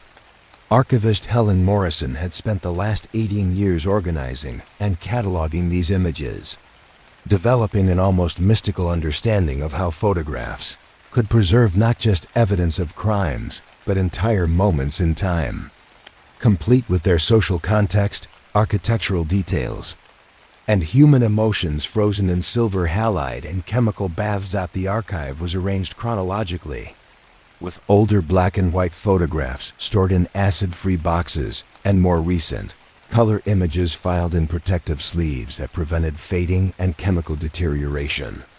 Each photograph was accompanied by detailed documentation that included case numbers, dates, locations, and brief descriptions of the circumstances that had prompted its creation, creating a comprehensive visual record of how the city had changed over time and how law enforcement had evolved in response to shifting social conditions. Helen moved slowly through the rows of filing cabinets, her soft-soled shoes making no sound against the polished concrete floor that had been designed to minimize vibrations that might disturb the delicate storage environment. The archive held a particular quality of silence that seemed to amplify the weight of the stories contained within each carefully preserved image. Stories that had once commanded headlines and urgent attention, but now rested in the peaceful realm of historical documentation. She paused at the section containing photographs from the late 1970s, pulling out a box that held images from what the newspapers of that era had called the Garden District Mystery, a series of incidents that had puzzled police and residents for several months before being resolved through patient investigation and community cooperation.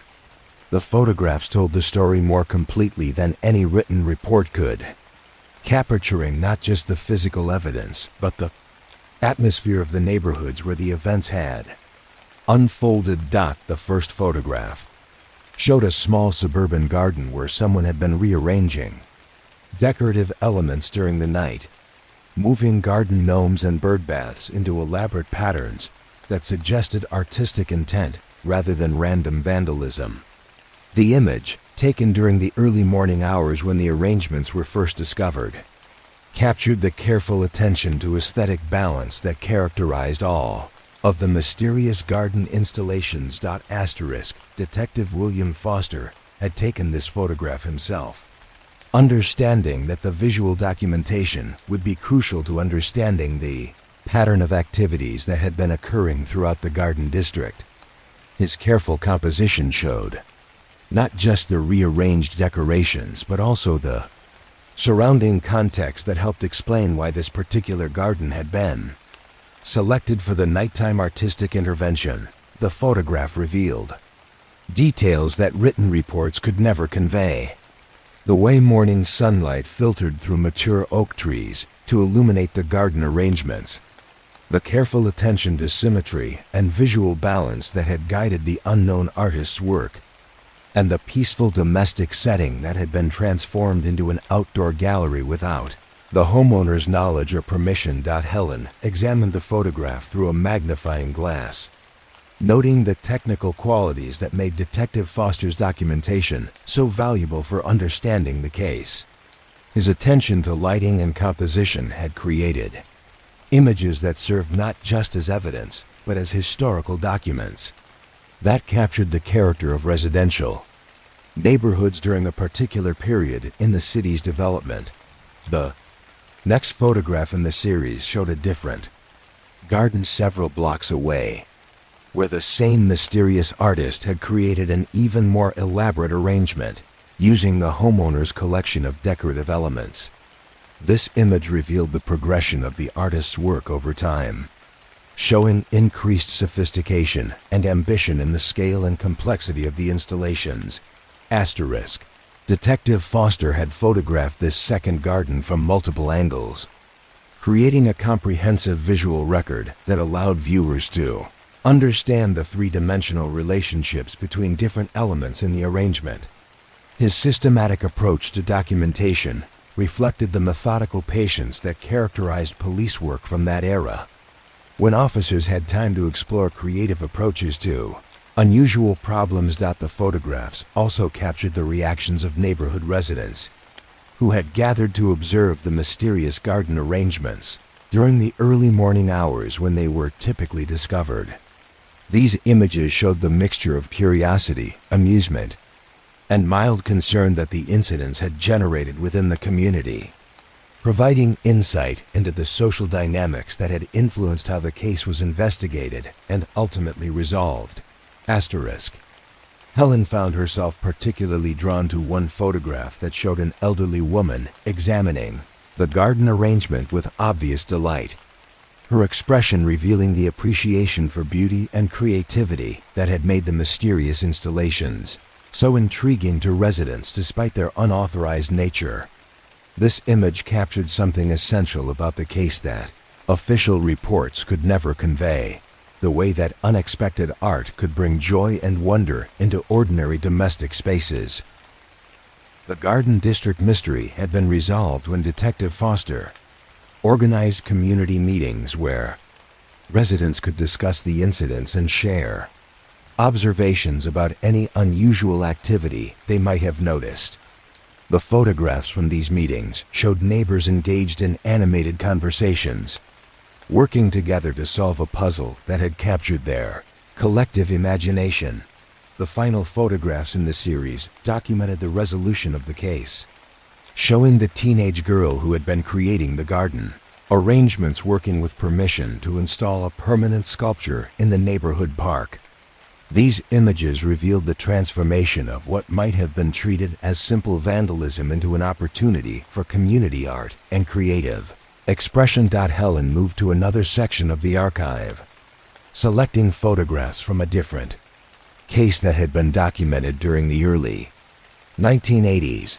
These images dealt with what police reports described as a community improvement campaign that had involved anonymous improvements to public spaces throughout the downtown area. The photographs showed before and after views of various locations where someone had been conducting unauthorized maintenance and beautification work during overnight hours. Bus stops had been cleaned and painted. Small flower gardens had appeared in neglected corners of public spaces, and graffiti had been covered with carefully applied neutral paint that matched surrounding surfaces. Officer Rebecca Chun had documented these improvements with the same attention to detail that characterized all police photography, but her images revealed the positive impact that the anonymous work was having on community morale and civic pride. The photograph showed public spaces that had been transformed from neglected and uninviting areas into clean, attractive environments that encouraged community use and appreciation. One particularly striking photograph showed a small pocket park that had been completely renovated by the unknown community volunteer, with new plants arranged in attractive patterns and benches that had been repaired and repainted to create an inviting space for neighborhood residents. The image captured the park during a late afternoon when families were using the space for recreation. Children playing on equipment that had been carefully maintained and elderly residents enjoying the peaceful environment. Officer Chun's documentation of this case had required multiple visits to each location over several weeks, creating a visual timeline that showed the gradual transformation of neglected public spaces into community assets. Her photographs demonstrated the cumulative effect of consistent small improvements, revealing how individual acts of civic engagement could create broader changes in neighborhood character and livability.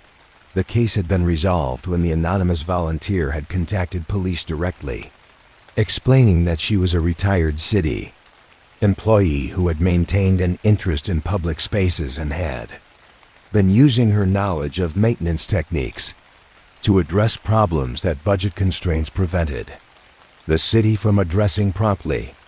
The photographs from her meeting with police showed a dignified elderly woman whose commitment to community service had motivated months of quiet, effective work. Helen pulled another box of photographs, this one containing images from a case that had involved what reports described as therapeutic vandalism in an abandoned industrial area. Someone had been creating large-scale murals on the walls of empty buildings, using techniques and materials that demonstrated considerable artistic training and social consciousness. That the photograph showed massive wall paintings that addressed themes of community healing, social justice, and environmental restoration. The images captured not just the visual impact of the murals, but also their integration with the existing architecture and landscape, revealing an artist who understood how to work with rather than against the urban environment. Detective Robert Hayes had approached the documentation of this case as an art historian might, creating comprehensive photographic records that captured the murals from multiple distances and angles, while also showing their relationship to the surrounding community. His photographs revealed the sophisticated understanding of color, composition, and social messaging that characterized the unknown artist's work. The investigation had been complicated by the fact that the murals were technically illegal, but were having clearly positive effects on the surrounding neighborhood. The photographs showed how the abandoned industrial area had begun attracting visitors who came to view the artwork, leading to increased foot traffic and informal surveillance that had reduced other types of vandalism and minor criminal activity in the area. Detective Hayes's photographs also documented the community response to the murals, showing neighborhood residents and visitors from other parts of the city examining the artwork and engaging in conversations about its themes and techniques. These images revealed the murals' success in creating opportunities for cultural engagement and social dialogue in an area that had previously been avoided by most residents. The case had been resolved through a community partnership that had transformed the abandoned industrial area into an official public art district, with the unknown muralist serving as the first artist in residence and helping to establish guidelines for future artistic installations. The photographs from the dedication ceremony showed community members celebrating the transformation of a neglected area into a cultural resource that served the entire city. Helen moved to a section of the archive that contained photographs from domestic situations that had been resolved through patient police work and community engagement. These images were more intimate and personal than the public art cases, revealing the private spaces where families had worked to address conflicts and rebuild relationships with the assistance of law enforcement professionals who understood their role as community helpers rather than simply rule enforcers. One series of photographs documented the gradual improvement of a household where domestic disputes had been occurring regularly due to economic stress and Communication problems between family members.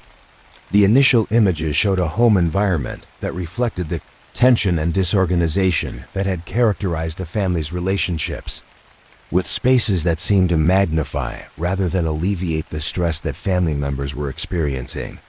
Officer Jennifer Kim had taken follow-up photographs during her regular check-ins with the family, creating a visual record of how their living situation had improved as they addressed underlying problems through counseling, job training, and community support.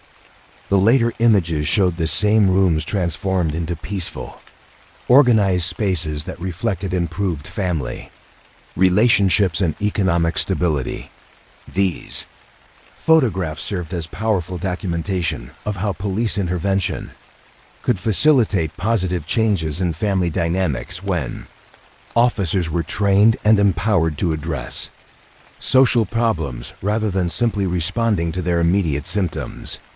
Officer Kim's visual record demonstrated the importance of sustained engagement and appropriate resource referrals in preventing minor conflicts from escalating into serious criminal matters. The archive also contained photographs from business district cases where police had worked with merchants and community organizations to address problems that affected entire commercial areas. These images showed the before and after effects of community policing approaches that emphasize prevention and partnership rather than traditional enforcement strategies. Asterisk.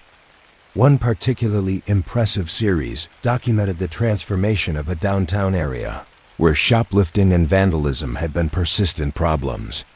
The initial photographs showed commercial spaces that appeared uninviting and poorly maintained, with evidence of ongoing minor crimes that had created an vacated atmosphere of neglect and social disorder. Detective Linda Thompson had worked with business owners and community groups to implement comprehensive improvements that addressed both the immediate crime problems and the underlying conditions that had made criminal activity more likely. Her follow-up photographs showed the same commercial area after several months of sustained community engagement with clean, attractive storefronts and visible signs of increased foot traffic and economic activity. The photographs also documented community events that had been organized as part of the crime prevention strategy, showing residents and business owners working together on activities that built social connections while also increasing informal surveillance and community ownership of public spaces. These images revealed the success of approaches that treated crime prevention as a shared community responsibility rather than solely a law enforcement function. Helen found herself particularly moved by a series of photographs that documented the work of elderly volunteers who had been recruited to serve as community ambassadors in areas where social isolation had contributed to criminal activity. The images showed these volunteers engaging with young people, providing informal mentorship and social connection that had proven remarkably effective in preventing minor crimes and building community cohesion. The archive contained thousands of such photographs, each one representing a moment when law enforcement professionals had recognized their opportunity to document not just evidence of crimes, but evidence of community resilience, creativity, and the human capacity for positive change. These images served as historical records of how police work had evolved from simple rule enforcement toward more comprehensive approaches that addressed the social conditions underlying criminal behavior. As Helen continued through the archive, she began to notice patterns in how photographic documentation had changed over the decades. Earlier images tended to focus primarily on physical evidence and crime scenes, while more recent photographs increasingly captured social context, community relationships, and the positive outcomes that resulted from patient, creative police work. The evolution of police photography reflected broader changes in law enforcement philosophy, with officers increasingly understanding their role as community problem solvers who needed to document not just what had gone wrong, but what was going right. Not just evidence of crimes, but evidence of the social strengths that could be mobilized to prevent future problems. The archive's most recent additions included photographs from restorative justice programs where offenders, victims, and community members had worked together to address the harm caused by criminal behavior, while also addressing underlying causes. These images showed meetings and activities that had once seemed impossible. Victims and offenders engaged in constructive dialogue. Community members providing support and oversight for people who were working to make amends for their actions. Helen understood that these photographs represented something remarkable in the history of law enforcement. Visual documentation of approaches that treated crime as a symptom of broader social problems rather than simply individual moral failures. The images showed police officers facilitating processes that promoted healing and community building rather than simply punishment and social exclusion. As she concluded her work in the archive for the evening, Helen reflected on the powerful stories contained within these carefully preserved photographs. Each image represented not just a moment in the history of crime and law enforcement, but a glimpse into the ongoing human effort to create communities where people could live together safely and peacefully despite their differences and the various challenges they faced. The archive would preserve these stories for future generations, holding them in the same careful silence that protected all historical documents that recorded society's efforts to understand and address the complex problems of human community.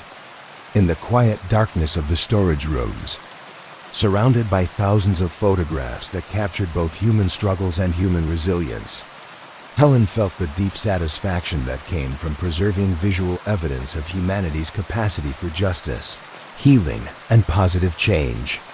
The photographs held their subjects in eternal stillness, but they also held something more precious, evidence that patient, creative work by dedicated professionals could transform conflicts into opportunities for community building, evidence into wisdom, and individual tragedies into collective learning that benefited everyone who was willing to look carefully and understand deeply.